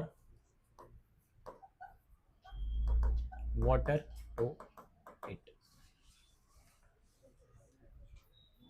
अब देखो, एक पहले तो एक कॉमन सेंस की बात है कि अगर हमारे पास कोई सोल्यूशन है, कोई भी सोल्यूशन नॉर्मल, और उसमें मैंने, मान लो, चलो पानी ले लो, चलो सबसे बेस्ट लेते हैं, पानी लेते हैं, न्यूट्रल है पानी, है ना। अब उसमें मैंने कोई स्ट्रॉन्ग एसिड डाला, HCl, तो उसका पीएच तो एसिडिक हो जाएगा और काफी ज्यादा चेंज होगा, क्योंकि HCl बहुत स्ट्रॉन्ग एसिड है। तो 7 से शायद वो 4-3 पे भी जा सकता है, ड्रास्टिक चेंज। वैसे अगर मैंने पानी में बेस डाल दिया NaOH, स्ट्रॉन्ग बेस है, पीएच 11-12 चला जाएगा। This is called drastic change. इसका मतलब ये हुआ कि पानी जो है वो पीएच को रेजिस्ट नहीं कर पा रहा है, पीएच को चेंज होने से रोक नहीं पा रहा है। बट हमारे पास एक ऐसा सोल्यूशन है जो ये कर सकता है, which can resist drastic change in pH upon addition of small amount of strong acid और strong base. That solution is buffer, उसको बफर बोलते हैं। अभी है ना, मैं तुमको एक सिंपल से एग्जांपल से समझाता हूं इसके बारे में। ओए ध्यान दो इधर। देखो, अचार वगैरह बनता है घर में, तो उसमें अपन कोई प्रिजर्वेटिव ऐड करते क्या? नहीं ऐड करते, नहीं ऐड करते। घर पे जो बनाते हैं उसमें कोई प्रिजर्वेटिव ऐड नहीं करते, तो वो थोड़ा दिन तक चलता है, उसकी ज्यादा लंबी एक्सपायरी डेट नहीं होती है ना, शेल्फ लाइफ कम रहती है। बट वही हम जो मार्केट से लेके आएंगे, वो 6-6, 8-8 महीना, साल भर भी उसका एक्सपायरी डेट होता है। Reason is they are adding preservative. Now these preservatives are nothing but buffer, because जब कोई भी खाने की चीज, जब कोई भी खाने की चीज खराब होने लगती है, उसको रैंसिडिटी बोलते हैं या ऑक्सीडेशन ऑफ फूड बोलते हैं। इससे ना पीएच चेंज होने लगता है, पीएच चेंज होता है, फूड टेस्ट खराब होता है, बेसिकली पीएच चेंज हो रहा है। अब पीएच को चेंज होने से रोकना है, बिकॉज अगर पीएच चेंज हुआ तो स्मेल चेंज होगा, फ्लेवर चेंज होगा, है ना, टेस्ट वगैरह सब चेंज, उसका अपीयरेंस भी चेंज हो जाएगा। So to resist that, till 6 months, 8 months और 1 year वो लोग प्रिजर्वेटिव ऐड करते हैं, जो कि एक बफर है. It resist the drastic change in pH को चेंज होने से क्योंकि पीएच चेंज नहीं होगा ना अगर खाने का, तो उसका फ्लेवर, उसका फ्रेग्रेंस है ना, सब कुछ टेक्सचर मेंटेन रहता है. बट अगर खराब हो गया वो, तो मतलब पीएच, तो इसीलिए वो प्रिजर्वेटिव का एक टाइम होता है कि वो कितने टाइम तक प्रिजर्व कर सकता है, और अमाउंट पे भी डिपेंड करता है, कम डाल रहे हैं कि ज़्यादा डाल रहे हैं. इसलिए हम बोलते हैं ना कि ज़्यादातर जो है अपन बाहर की चीज़ें पैकेज वाली वो ज़्यादा नहीं खाना चाहिए, क्योंकि उसमें प्रिजर्वेटिव बहुत ज़्यादा होते हैं. Preservatives are actually dangerous. ठीक है. अभी रिसेंटली मैंने पढ़ा है कि मैकडोनल्ड्स जो है उनके बर्गर के ऊपर एक रिसर्च हुआ था कि वो लोग, पहले लोगों ने क्लेम किया कि बहुत ज़्यादा प्रिजर्वेटिव ऐड करते हैं, it is full of preservative. Burger है ही नहीं, वो एक प्रिजर्वेटिव के एक बड़ा सा एक ये है, समझ लो कुछ नहीं है वो खाली टेस्ट वाइज अपने को लगता है बर्गर है, वो बहुत प्रिजर्वेटिव है. लोगों ने क्लेम किया कि अगर उसको 4 साल तक भी रख देंगे ना कहीं पे ऐसे ही, तो खराब नहीं होगा. 4 साल एक बर्गर, बोलो उसके अंदर क्या है, ब्रेड है ना, ब्रेड तो अपन नॉर्मल लेंगे तो 2 दिन में खराब हो जाता है. तो भाई इनका नहीं हो रहा. तो क्यों नहीं हो रहा है? और वो सही में वो निकला बिकॉज मैकडोनल्ड्स के बर्गर के अंदर बहुत ज़्यादा प्रिजर्वेटिव होता है. तो उनके जो बर्गर की शेल्फ लाइफ है वो इतनी ज़्यादा है कि उनका जो वो जो बर्गर का पैटी वैटी होता है ना, ये कहाँ से आता है? हाँ, तुमको पता है कितने कितने दिन से वो फ्रोजन है, अपने को मालूम है क्या? महीनों से फ्रोजन है वो. कितने महीने हो गए रहेंगे अपने को मालूम नहीं. अपने को खाली गर्म करके दे रहा है वो. सही बात बोल रहा हूँ? अरे क्या मस्त गरम आया. सॉस नहीं दिया, लेकिन एक सॉस दिया. हाँ, बट ये नहीं पता अपने को कि वो जो पैटी है वो कितने महीनों या कितने सालों पुराना है. वी डोंट नो, बिकॉज उनका देखो, कभी आज तक ऐसा, मतलब तुम समझो ये चीज को, तुम उनके दुकान पे जाओगे तो है ना, उनका फूड आउट ऑफ स्टॉक नहीं होता. वो तो रेयरली कभी होता है, रेयरली. वो भी क्या होगा ना, वो कोई सेलेक्टेड बर्गर में बोलेंगे हाँ सर ये आज अवेलेबल नहीं, बाकी सब रहता है. उनका इन्वेंट्री इतना बड़ा है, वो लोग एडवांस में 6-6 महीने का बना के रखते हैं. मतलब आज जो बना है वो मैं शायद 6 महीने बाद खा रहा हूँ. हाँ, क्या है उसके अंदर, वेजीज है ना, वेज मान लो, वेजीज है वेज वाला. अब यार वो वेज जो है खराब नहीं हो रहा, ऐसा क्या डाला है? बहुत ज्यादा प्रिजर्वेटिव है, मतलब बहुत ज्यादा. एक लिमिट होता है, वो लिमिट से ज्यादा है. जब ऐसा हुआ था ना, तो क्लेम हो गया था उनपे कि भाई ये तुम ऐसा करते हो, और वो प्रूफ भी हो गया. वो प्रूफ होने के बाद बर्गर किंग का बूस्ट स्टार्ट हो गया, क्योंकि बर्गर किंग ने एडवर्टाइजमेंट निकाला कि भाई हमारा जो बर्गर है प्रिजर्वेटिव फ्री है. भाई एड़ा बना रहे हो अभी, प्रिजर्वेटिव वो लोग भी डालते हैं. अब वो दिखा रहा है कि भाई नहीं हो रहा है ना. तो फिर मैकडोनल्ड को भी कुछ करना पड़ा, भाई बड़ा ब्रांड था. तो उन्होंने क्या किया, उन्होंने भी अपना एक बर्गर बना के एक ऐसा सेटअप बनाया. उस सेटअप में उसको रख दिया, वहाँ पे कैमरा लगाया, और कुछ 12-14 दिन बाद बता दिया कि देखो खराब तो होता है, 12 दिन बाद ही खराब हो रहा है, ऐसा बताया. मतलब प्रिजर्वेटिव है 12 दिन, तुम बोल रहे हो 4 साल के बाद खराब नहीं हो रहा है ना. तो अब ये लोग का गेम चल रहा है. बट एक्चुअली मैं बोलूँ तो तुम देख लेना, एक बहुत ही कॉमन प्रिजर्वेटिव सारे खाने में, जितने भी पैकेज फूड है या जो भी बनता है, सोडियम बेंजोएट. सोडियम बेंजोएट ये सस्ते में ना चने के जैसा बिकता है.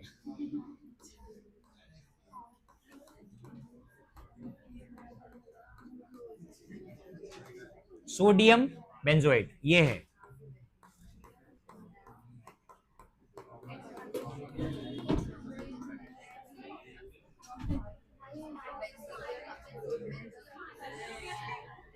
This is the common preservative जो आपको मार्केट में किसी भी पिकल में, जैम की बोतल में, या बहुत सारी जितनी भी मोस्टली जो खाने की चीजें हैं उसमें आपको मिलता है. Sodium benzoate basically it is a buffer, but जो प्रिजर्वेटिव जो है ना वो हेल्दी बिल्कुल भी नहीं है, अपने लिए तो बिल्कुल नहीं है.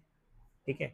तो इसलिए अपन बोलते हैं कि भाई जिसमें ज्यादा प्रिजर्वेटिव हो, एडेड प्रिजर्वेटिव, वो कम खाना चाहिए. अपन ठीक है खाएंगे अपन, ऑब्वियसली मार्केट में मिल रहा है, कम खाना चाहिए, कम कंज्यूम करना चाहिए.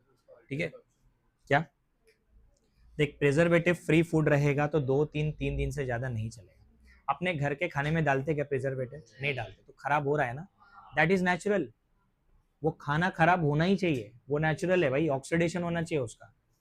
तो अपन उसको रेजिस्ट कर रहे हैं ना। रेजिस्ट कैसे कर रहे हैं?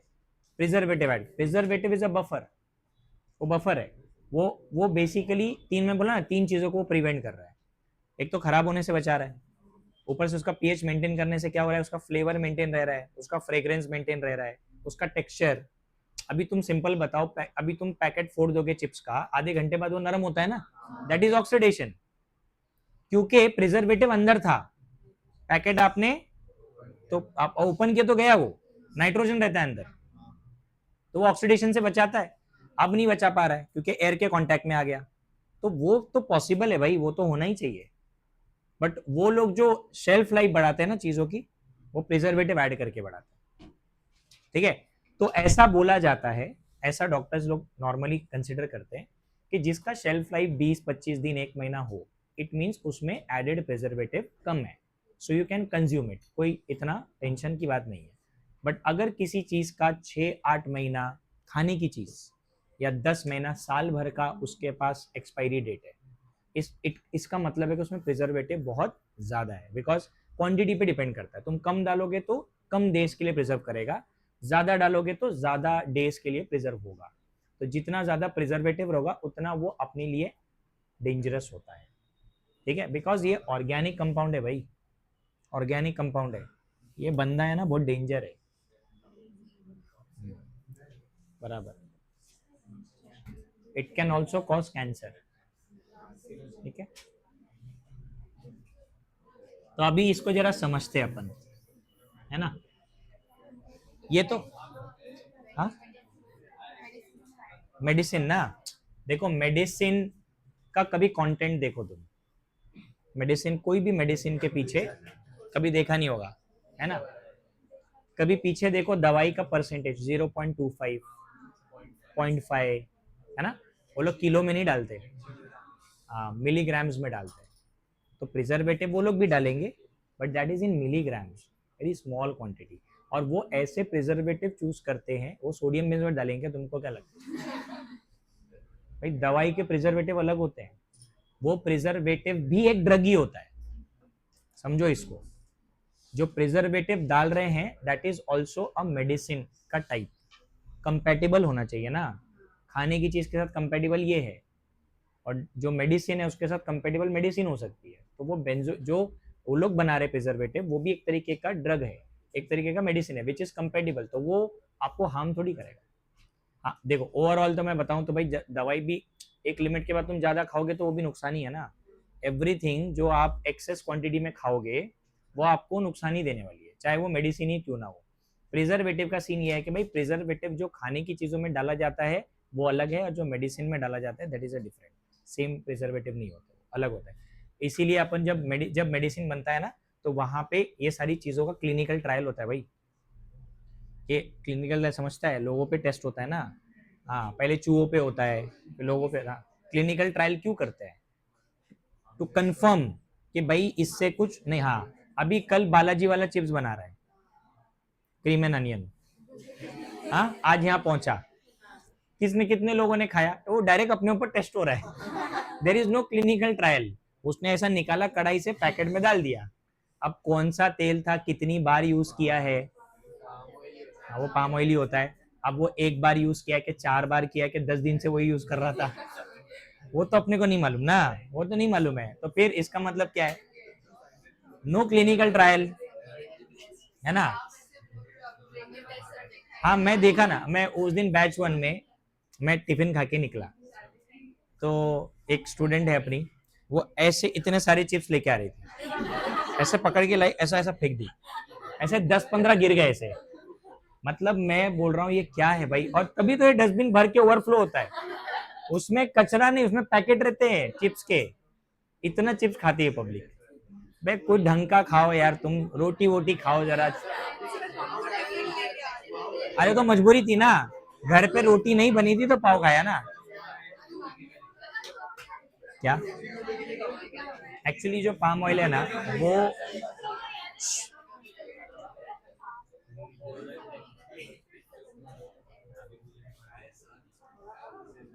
पाम तेल जो होता है ना, पाम ऑयल, कहाँ से आता है palm oil? Palm tree, palm tree का होता है। हाँ, good one, good one, palm tree. Actually most of the, मतलब अपने को पाम ऑयल आता है, ये इंडोनेशिया वगैरह से आता था, वहाँ पे पाम के ट्री बहुत है उनके पास, तो वहां से, और ये बहुत सस्ता है ये ना, इट इज लाइक अ, ये मिनरल ऑयल है, मिनरल ऑयल जैसा ही है। मिनरल ऑयल जो होते हैं वो अच्छे नहीं होते, बट क्योंकि सस्ता मार्केट में यही है। अभी फिलहाल देखा जाए तो भाई जो जो हेल्दी ऑयल है वो तुम सनफ्लावर वाला खा लो, फिर अपना वो क्या बोलते हैं, राइस ब्रान, है ना, वो सब ठीक। ए भाई देखो, ये ना तेल वेल तुम कोई भी खाओ, सुन लो, कम क्वांटिटी में खाओ, इनफ, कोई भी खाओ। हाँ, अभी कच्ची घानी पक्की घानी जो भी मिलता है सब सब चलेगा, ठीक है। सफोला का खाने से हार्ट अटैक नहीं होता, ये गलत बात है, ठीक है, वो सब कुछ नहीं है, कोई भी तेल खाओ को। हाँ, बेसिकली बोलने का सिंपल मीनिंग है, भाई खाना सब है अपने को, अब भाई जो मिल रहा है वो तो खाएंगे, ठीक है। अभी कल मेरे को अगर क्रेविंग होएगा वड़ा पाव खाने का, मैं जाऊंगा ना, मेरे को नहीं मालूम 4 दिन से तेल यूज कर रहा है, मालूम है मेरे को। हाँ, लेकिन बंद अभी अभी मैं अगर 10 दिन में एक बार खा ले रहा हूँ तो ठीक है भाई, अब मैं डेली जाके खा रहा हूँ, हाँ, और फिर उसके बाद तो तब वो प्रॉब्लम है।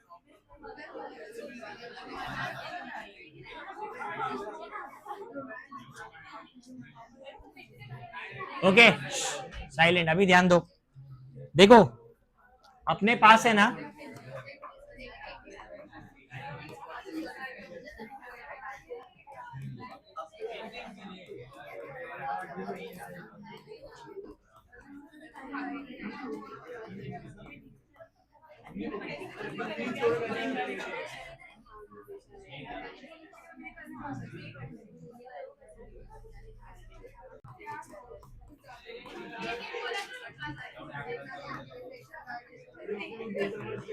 अरे मैं भी फूडी हूँ भाई, मैं खाता हूँ एक्चुअली, मैं बाहर का भी खाता हूँ। क्या? अरे मैं लाता हूँ इतना सा, 2 चपाती। क्या? हाँ, वो मेरी वाइफ बनाती है ना। चलो ध्यान दो, अभी बस हो गया। डाइट के टिप्स में फिर कभी देता रहूंगा तुम्हारे। वैसे यार अपने क्लास में है ना, वैसे सब लोग स्लिम एंड हेल्दी है, अच्छा है, मतलब नहीं ठीक है ना, उतना होना, हेल्दी बोला मैंने बे, किसी को मोटा नहीं बोला गधे। हेल्दी है, हेल्दी हेल्दी हेल्दी है, सब लोग हेल्दी है, क्योंकि पढ़ाई के लिए ना, पढ़ाई में ध्यान लगाना के लिए ना, ये सब चीजें जरूरी होती है।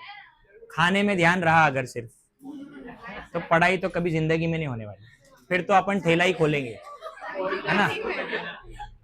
बोले सर मैंने पैशन बनाया उसको, मेरा पैशन था खाना, अब मैंने उसको बिजनेस में कन्वर्ट किया, आज मैं सेक्टर 17 में गाड़ी खोल के बैठा हूँ।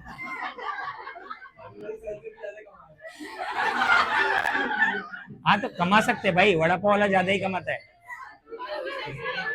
तो भाई वो सुबह 4 बजे उठ के अपना काम शुरू करता है, ठीक है, और रात को 11 बजे तक काम करता है, तब कमाता है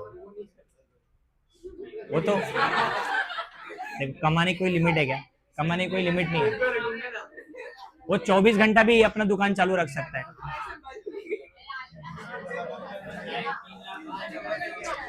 ओए बस बस, किसी को खोलना है क्या वड़ा पाव का दुकान?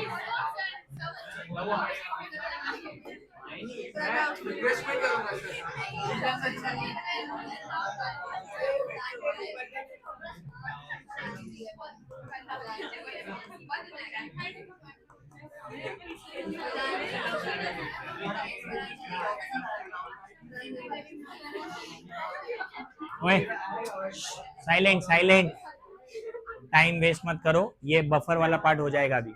देखो बफर सोल्यूशन के बारे में क्या बताया कि एक ऐसा सोल्यूशन है जो पीएच को ड्रास्टिकली चेंज होने से रोकता है।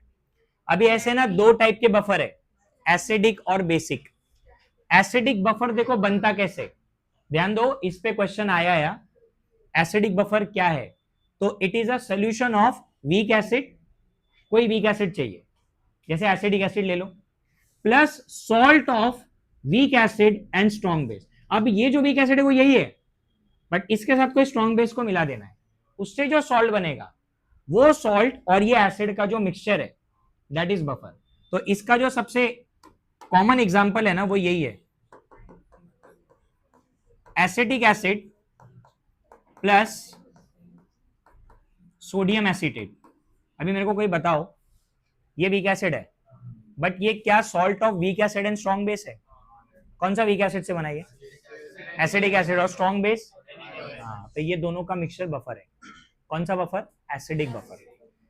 एसिडिक बफर बोला तो इनका पीएच लेस देन 7 रहेगा, ठीक है। एक्चुअली ना अभी तक तो जो बोल रहा था वो तो ऐसी खाने पीने की चीजें थी, केमिस्ट्री में भी यूज होता है।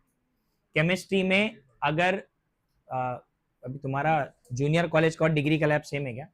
जी, डिग्री कॉलेज किसका है? किसी का है क्या? तो तुम लोग डिग्री कॉलेज के लैब में जाते हो? एक्चुअली ना डिग्री में जब जाते हैं अपन, तब हम लोग का ना बफर सोल्यूशन यूज होता है। एक्चुअली वो सोल्यूशन बना के रखते हैं लैब में, 2 कंटेनर में। ओए ध्यान दो, 2 कंटेनर में बना के रखते हैं, एक को एसिडिक बफर एक को बेसिक बफर बोल के रखा रहता है वो। तो ये एक्सपेरिमेंट्स में यूज होता है। बहुत सारे ऐसे एक्सपेरिमेंट होते हैं जहां पे अपने को बफर की जरूरत पड़ती है पीएच को ड्रास्टिकली चेंज होने से बचाने के लिए, तो तब हम लोग ये यूज करते हैं बफर सोल्यूशन। तो एसिडिक बफर का पीएच लेस देन 7 होता है, ठीक है, और जो भी बेसिक बफर होते हैं उनका पीएच ऑब्वियसली मोर देन 7 होता है। अभी तो ये सब बनाना बहुत आसान है, क्योंकि है ना ऐसी बहुत सारी कंपनीज है जो एसिडिक बफर और बेसिक बफर का कैप्सूल्स बनाती है। हाँ, मैंने इंडस्ट्री में यूज किया एक्चुअली। ऐसा जैसा कैप्सूल आता है ना अपना मेडिसिन वाला, वही कैप्सूल रहता है। एक रेड कलर का कैप्सूल रहता है, वो एसिडिक बफर है, और एक ब्लू कलर का कैप्सूल रहता है, वो बेसिक बफर है। तो अभी जैसे तुमने प्रैक्टिकल में स्टैंडर्ड फ्लास्क यूज किया होगा, वो 100 ml मार्क वाला, तो हम इंडस्ट्री में क्या करते हैं, बफर बनाना है ना अगर हमारे को, तो हम पानी लेते हैं वो स्टैंडर्ड फ्लास्क में, और एक कैप्सूल ब्रेक कर देते हैं एसिड वाला, और वो डाल देते हैं, एंड देन उसको शेक करके रख देते हैं, वो बन गया एसिडिक बफर। बेसिक बफर में वो ब्लू वाला कैप्सूल रहता है, वो स्टैंडर्ड फ्लास्क में डाल के पानी में डिजोल्व कर। तो ये बहुत आसान होता है बनाना, बट इसका यूज बहुत ज्यादा है, मतलब केमिस्ट्री में इसका एप्लीकेशन बहुत अच्छा है, तो वो इंडस्ट्री में अपन यूज करते हैं। अभी देखो यहाँ पे ये जो एसिडिक बफर है, इसका फॉर्मूला याद रख लो, जरूरी नहीं है यही हो, तुम कोई भी वीक एसिड ले सकते हो यहाँ पे। और कौन सा वीक एसिड ले सकते हैं? जैसे HCN, हाइड्रोजन साइनाइड ले सकते हैं। तो अगर मैं HCN लिया यहाँ पे, और उसके साथ इसी के साथ एक स्ट्रॉन्ग बेस जोड़ दो NaOH, तो कौन सा सॉल्ट बनेगा? NaCN, sodium cyanide. अरे weak acid and a salt of weak acid and strong base, NaOH और HCN, NaCN, ये भी एसिडिक बफर ही है। बट मैंने पहला एग्जांपल जो लिखा ना, ये बहुत कॉमन है, मतलब हर जगह पे CBSE वगैरह में भी ना ज्यादातर ये वाला एग्जांपल बहुत ज्यादा यूज होता है। बट इसका मतलब ये नहीं कि अकेला सॉल्ट है, सॉरी अकेला एसिडिक बफर है, बहुत सारे एसिडिक बफर होंगे, ठीक है। ये वाला ज्यादा इंपॉर्टेंट है। तो इसके ऊपर है ना एक फॉर्मूला है पीएच कैलकुलेट करने का, न्यूमेरिकल आएगा कि how to calculate the pH of acidic buffer, ठीक है। अभी मैंने बोला लेस देन 7 आना चाहिए, तो कितना भी आ सकता है ना भाई, 4.5, 6, 2, 3 जो भी आ सकता है। तो इसका पीएच निकालने का एक फॉर्मूला है हमारे पास, वो फॉर्मूला मैं लिख रहा हूं। pH इज इक्वल टू, और ये फॉर्मूला दिया भी है तुम्हारे बुक के पेज नंबर 56 पे, ठीक है। pH is equal to pKa plus log to the base 10 concentration of salt upon concentration of acid। ध्यान दो, आवाज नहीं,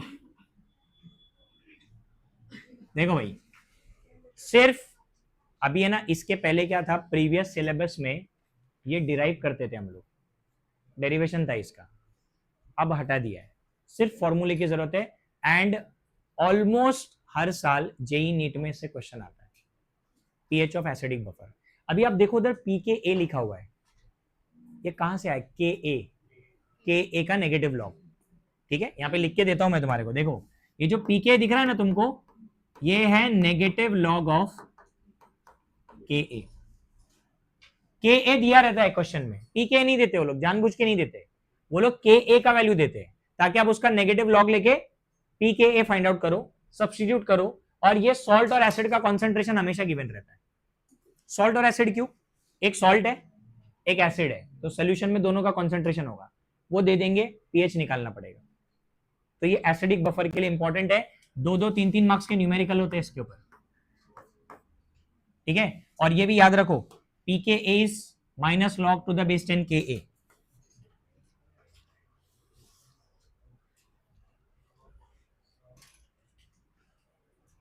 के ए क्या है, व्हाट इज के ए, के ए किसको बोलते हैं, हाँ बराबर, डिसोसिएशन कांस्टेंट ऑफ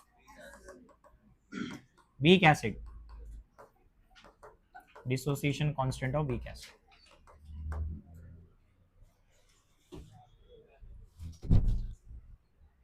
और अभी ऐसी बेसिक बफर का भी फॉर्मूला है,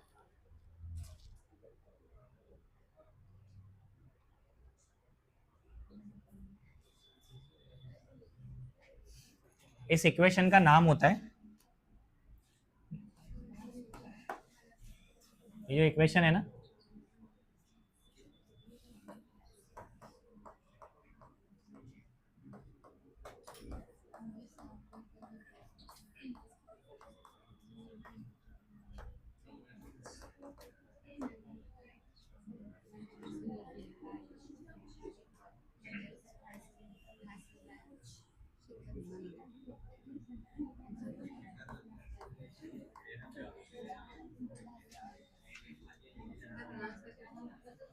एंडरसन हैसलबैक इक्वेशन।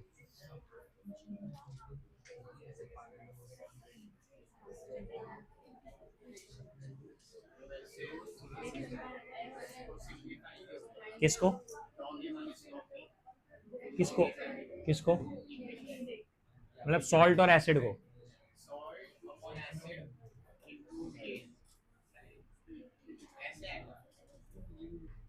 अब क्या बोल रहा है समझा नहीं मैं, पीके को क्या बोला ये, हाँ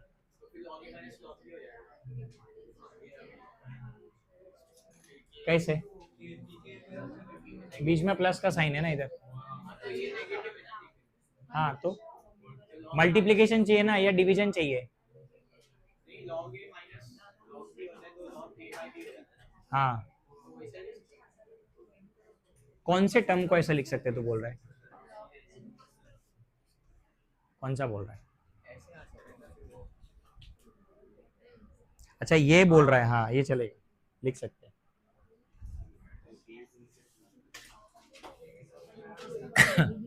हो गया, लिखा सबने, अभी बेसिक बफर लिखते हैं।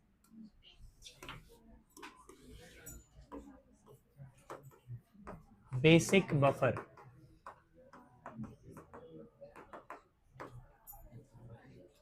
ठीक है, देखो इधर ध्यान दो, बेसिक बफर जो होता है ना,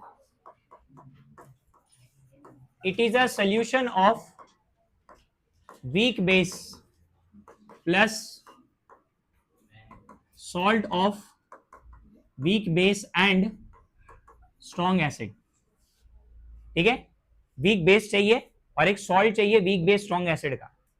और इसमें जो एग्जांपल हम लोग नॉर्मली लेते हैं, हमारा वीक बेस NH4OH है और वीक बेस स्ट्रॉन्ग एसिड का जो सॉल्ट हम लेते हैं वो NH4Cl है, अमोनियम क्लोराइड।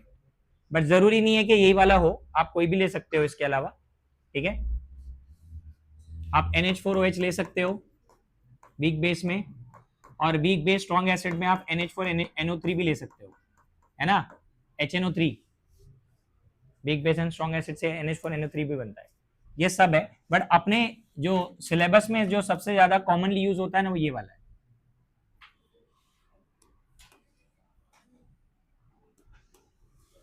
अब देखो यहां पे आप पीएच नहीं निकाल पाओगे, बेसिक बफर है उसमें बेस भी है, पीओएच निकालना पड़ेगा बराबर, तो यहाँ पे पीओएच आएगा, POH is equal to P K A के जगह पे पी के बी आएगा, और log to the base 10 concentration of salt upon acid नहीं आएगा, सॉल्ट अपॉन बेस। अब देखो भाई पीओएच पहले निकालना पड़ेगा, बाद में बेस का पीएच पता चलेगा। कैसे? PH plus pOH is equal to 14, याद है? हाँ, तो बेसिक बफर में पहले हम पीओएच निकालेंगे एंड देन उसका पीएच कैलकुलेट कर सकते हैं 14 में से माइनस करके। ओके,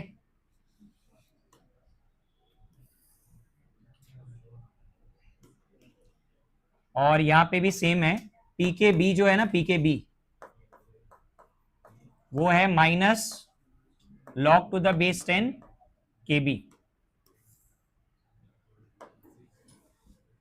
और केबी डिसोसिएशन कांस्टेंट ऑफ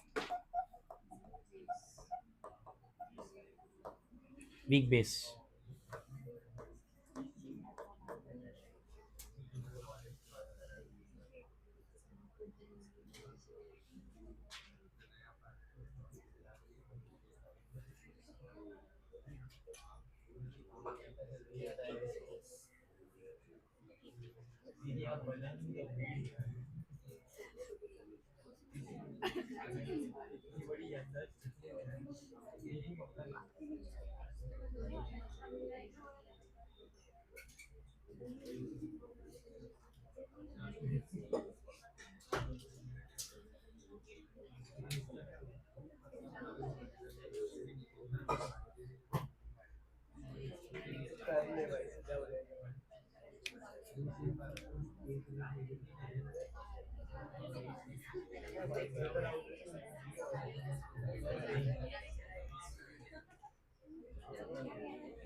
हो गया?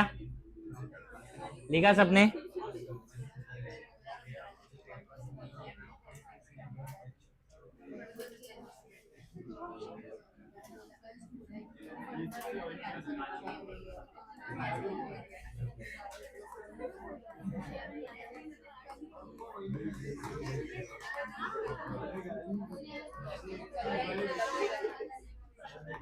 चलो ध्यान दो, अभी इसका लास्ट पॉइंट है, ये अपने को कॉन्सेप्चुअली समझना है। बफर एक्शन मींस वो कैसे काम करता है, ये क्या एक्चुअल चीज है जिसकी वजह से पीएच में चेंजेस नहीं आ रहा। देखो, एक चीज अपने बुक में नहीं है जो मैं अभी बता रहा हूं, उसके बिना समझेगा ही नहीं। हाँ, बफर सॉल्यूशंस जो होते हैं ना,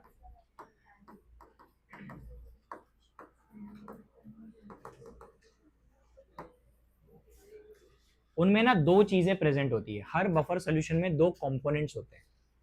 अभी ये सुन लो अच्छे से, ये टेक्स्ट बुक में नहीं लिखा है ना, तुम्हारे डाइजेस्ट में भी होगा क्योंकि वो निकाल दिया सिलेबस से, है ना, पुराने सिलेबस में था। एक्चुअली ना सॉल्यूशन में दो चीजें होती है, एक को बोलते हैं रिजर्व एसिडिटी और दूसरे को बोलते हैं रिजर्व बेसिसिटी, लिखो, या फिर इसको अल्केलिनिटी भी लिख सकते हैं। ठीक है, सुनो, इसका मतलब यह है कि इनका ये बोलना है कि जो रिजर्व एसिडिटी वाला है ना, ये एक एसिडिक कंपोनेंट है जो बफर सॉल्यूशन में प्रेजेंट होता है, और ये एक बेसिक कंपोनेंट है जो बफर सॉल्यूशन में प्रेजेंट होता है। मतलब कि आपके बफर में दोनों प्रेजेंट है, दोनों प्रेजेंट है। अब इसका मतलब रिजर्व मतलब पहले से ही है, पहले से ही एक एसिडिक और एक बेसिक कंपोनेंट आपके सॉल्यूशन में है, बफर सॉल्यूशन में। अब आपने क्या किया, आपने, ये आपका बफर सॉल्यूशन है, यहां पे आवाज नहीं, बफर सॉल्यूशन है, आपने इसमें स्मॉल अमाउंट ऑफ एसिड डाल दिया। सुनो ध्यान से, अब कुछ भी 1-2 ml 5 ml 10 ml जो भी डाला, स्ट्रॉन्ग एसिड डाला, ठीक है। अब यार एसिड जो है उसके पास H+ होता है, तो अंदर H+ का कॉन्सेंट्रेशन बढ़ेगा, जाएगा अंदर H+। अब जब H+ बढ़ेगा तो अपना pH डिक्रीज होना चाहिए, pH शुड बी एसिडिक। अब यार pH डिक्रीज तो होता है बट ड्रास्टिकली डिक्रीज नहीं हो रहा है, स्लाइटली डिक्रीज हो रहा है। मतलब वी वर एक्सपेक्टिंग कि pH है ना H+ डालने, मतलब एसिड डालने के बाद हमारा एक्सपेक्टेशन था कि pH 2-3 यूनिट से चेंज हो जाएगा, नहीं होता, नहीं होता। वो क्यों नहीं होता? बिकॉज आपने जो एसिड डाला दिस H+, इसको न्यूट्रलाइज करने के लिए अंदर एक बंदा है, यस, अंदर बेसिक कंपोनेंट ऑलरेडी प्रेजेंट है, तो ये इस H+ को क्या कर देगा, यस, न्यूट्रलाइज कर देगा। तो इससे क्या होगा भाई, जो एक्चुअल में ड्रास्टिक चेंज आना चाहिए था वो स्लाइटली चेंज होगा, क्योंकि जितना H+ अंदर गया था उससे pH तो ड्रास्टिकली चेंज होना चाहिए था, लेकिन जो बेसिक कंपोनेंट ऑलरेडी अंदर था, रिजर्व बेसिसिटी, उसने इसको न्यूट्रलाइज कर दिया। अब ऐसा ही आप सेकेंड केस ले लो कि आपने डाला small amount of base, small amount of base डाल दिया। अब यार बेस से कौन सा आयन प्रोड्यूस होएगा, तो अंदर OH- बढ़ने लगेंगे। अगर OH- बढ़ेंगे तो pH बढ़ना चाहिए, बेसिक की तरफ जाना चाहिए, मोर देन 7, लेकिन ये भी नहीं होता है, क्योंकि जो OH- अंदर गया उसको कंज्यूम करने के लिए अंदर ऑलरेडी एक एसिडिक कंपोनेंट प्रेजेंट है, जो इसको अगेन क्या कर देगा, न्यूट्रलाइज कर देगा। कॉन्सेप्ट समझ में आया? अब अपने को ढूंढना यही है कि आपने जो दो लोगों का मिक्सचर लिया है, week acid and a salt of weak acid and strong base, इनमें से कोई एक एसिडिक कंपोनेंट है और एक बेसिक है, समझा? एक एसिडिक कंपोनेंट एक बेसिक है, वो समझ में आ गया तो ये पूरा कॉन्सेप्ट क्लियर हो जाएगा। बफर एक्शन जिसको बोलते हैं,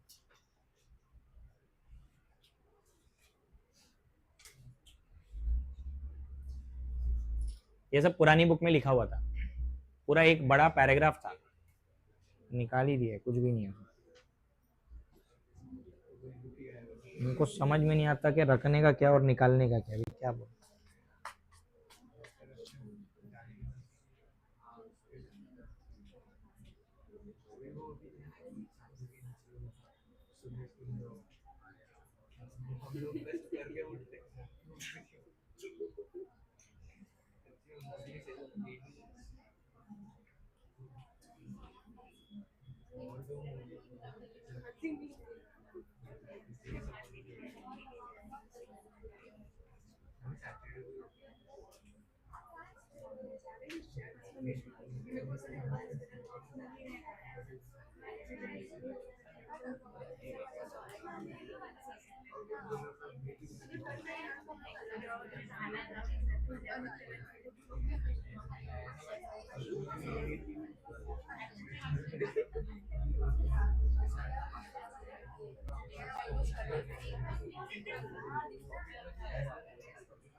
हो गया, इतना लिखा? हाँ, अभी ध्यान दो कॉन्सेप्ट के ऊपर। देखो अभी हमने एसिडिक बफर का एग्जांपल जो लिया था, साइलेंट,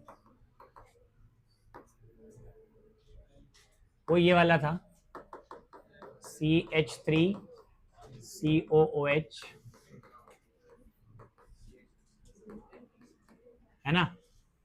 हाँ, अब सुनो ध्यान से। अब इसमें आपका जो एसिड है वो वीक है, तो जब ये एक्वियस सॉल्यूशन में जाएगा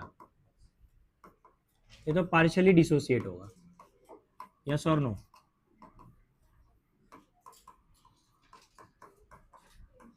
ठीक है, और जो आपका सॉल्ट है वो तो स्ट्रॉन्ग इलेक्ट्रोलाइट होता है,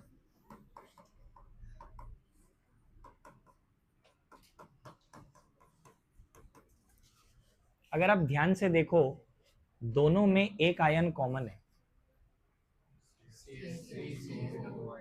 अभी अपने बुक में ना ये लास्ट में दिया है कॉमन आयन इफेक्ट, एक इफेक्ट है इसमें, common ion effect. Common ion effect ये बोलता है कि अभी देखो आपको ये वाला आयन एसिड से भी मिल रहा है और ये वाला आयन आपको सॉल्ट से भी मिल रहा है, ठीक है? तो ओवरऑल अगर आप देखो तो एसिड वाले केस में इसका कॉन्सेंट्रेशन कम रहेगा, ये जो अनआयोनाइज्ड है ना, अनआयोनाइज्ड वाला, इसका कॉन्सेंट्रेशन ज्यादा रहेगा। क्यों? वीक एसिड है, पार्शियली डिसोसिएट होता है, तो आयंस कम बनाएगा, अनआयोनाइज ज्यादा रहेगा, मतलब कि एसिड के डिसोसिएशन के बाद इसका कॉन्सेंट्रेशन ज्यादा रहेगा। किसका? एसिटिक एसिड, एसिडिक एसिड का कॉन्सेंट्रेशन ज्यादा। सॉल्ट के केस में क्या है, इसका कॉन्सेंट्रेशन बहुत ज्यादा है, 100% डिसोसिएट हुआ ये, बराबर है कि नहीं। अब ध्यान से देखो, अगर ये एसिड है तो ये उसका कॉन्जुगेट बेस है, तो आपका जो बेसिक कंपोनेंट है CH3COO माइनस, ये है कॉन्जुगेट बेस, और यही आपका कौन है मालूम है क्या, बेसिक कंपोनेंट है, जो कहां से आ रहा है मालूम है, सॉल्ट से। इसको क्या कंसीडर करेंगे, तो वो थोड़ा बना है, एक्चुअल में जो सोल्यूशन में कॉन्सेंट्रेशन आया है CH3CO माइनस का, वो सॉल्ट की वजह से आया है, क्योंकि सॉल्ट 100% डिसोसिएट हुआ। तो जो इतने सारे एसिडेट आयंस बने, वो एसिड की वजह से नहीं बने, सॉल्ट की वजह से। तो जो कॉन्जुगेट बेस है, तो कॉन्जुगेट बेस ही ना, ये भी दोनों कॉमन आयन है ना ये, तो बेसिक कंपोनेंट का काम कर रहा है। अब बेस क्या करता है भाई, एसिड को न्यूट्रलाइज करता है, वो अभी याद रखो। अभी एसिडिक कंपोनेंट कौन होगा इसमें, और कौन है जिसका कॉन्सेंट्रेशन ज्यादा है, CH3COH, अनआयोनाइज्ड वाला, ठीक है, अनआयोनाइज्ड। तो बेटा ये जो अनआयोनाइज्ड बचा हुआ है ना अंदर बहुत सारा, ये कौन है, ये है आपका एसिडिक, समझा, ढूंढ लिया अपन ने दोनों कंपोनेंट। हाँ, अब यहां पे सिंपल सा पॉइंट है, पहला केस ये है, if a small amount of acid is added, ठीक है, पहला केस। बताओ, एसिड ऐड करना मतलब H प्लस ऐड करना, उस H प्लस को इन दोनों में से कौन न्यूट्रलाइज करेगा,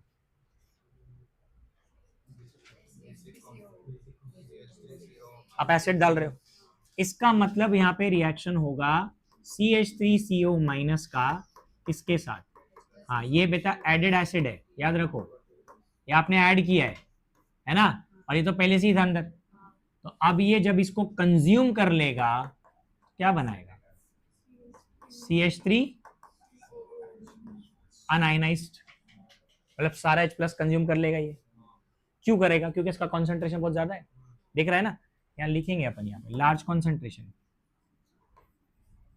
तो जो भी स्मॉल अमाउंट ऑफ एसिड हमने डाला, उससे जितने भी H प्लस आए इसने कंज्यूम कर लिया, बेस है ये। याद है ना क्या बोला था मैंने तुमको, weak acid have a strong conjugate base and strong acid have a weak conjugate. What is meant by strong conjugate base? They have a tendency to accept proton. Proton accept करेगा वो और एसिडिक एसिड बनाएगा। हाँ, ये हो गया पहला part. अब what about base? Second case, if a small amount of base is added, if a small amount of base is added, अब बेस मतलब OH माइनस। हाँ, OH माइनस को कौन कंज्यूम करेगा, एसिडिक एसिड। तो एसिटिक एसिड OH माइनस को consume करेगा, इसका मतलब है कि यहां पे CH3COO माइनस के साथ क्या बनेगा, वाटर, वाटर बनेगा, ठीक है। ये आपका लार्ज कॉन्सेंट्रेशन में था, और ये आपका एडेड बेस है। तो जितना भी बेस आपने ऐड किया वाटर में कन्वर्ट हो गया, समझा कि नहीं, इसका H प्लस, इसका OH माइनस। तो इसका मतलब इन दोनों ने एसिड और बेस दोनों को क्या किया, न्यूट्रलाइज कर दिया, ठीक है।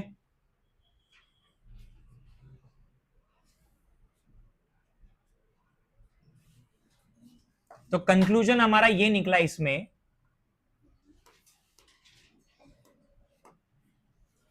इस पूरे कॉन्सेप्ट में, कि जो भी H प्लस और OH माइनस हमने स्मॉल अमाउंट में ऐड किया, उनको न्यूट्रलाइज करने के लिए पहले से वहां पे दो लोग प्रेजेंट थे।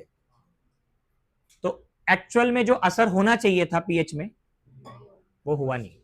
तो पीएच चेंजेस स्लाइटली। तुम्हारे बुक में क्या लिखा है, देखो तुम्हारे बुक में लिखा है एसिड और base added thus cannot change the H plus or OH minus and pH of the buffer remains unchanged।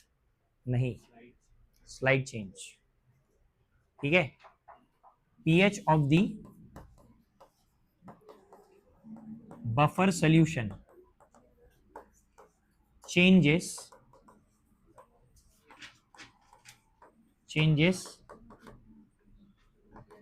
Slightly, ये लिखना है, उधर लिखा है unchanged, it changes but changes slightly.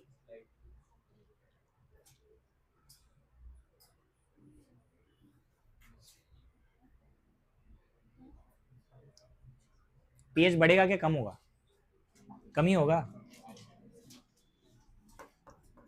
ठीक है। अब यहां पे एक क्वेश्चन का आंसर देना मुझे। एक कंटेनर में बफर सोल्यूशन है, एसिडिक बफर, और एक कंटेनर में वीक एसिड है, अलग अलग कंटेनर है, ओके। तो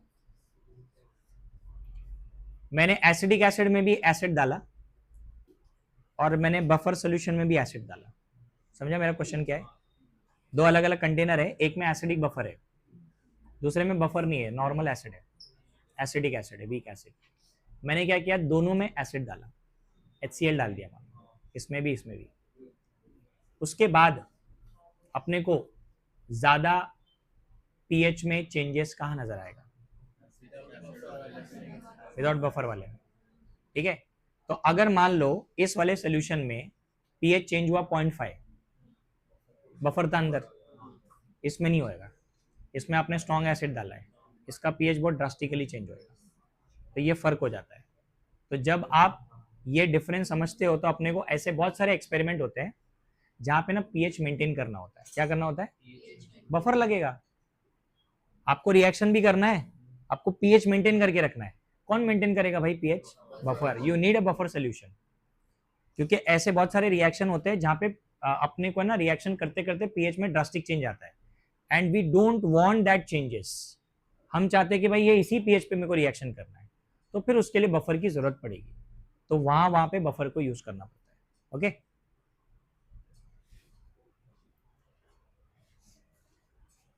अच्छा हाँ, ये एक पॉइंट लिख देता हूं, डाइल्यूशन डज नॉट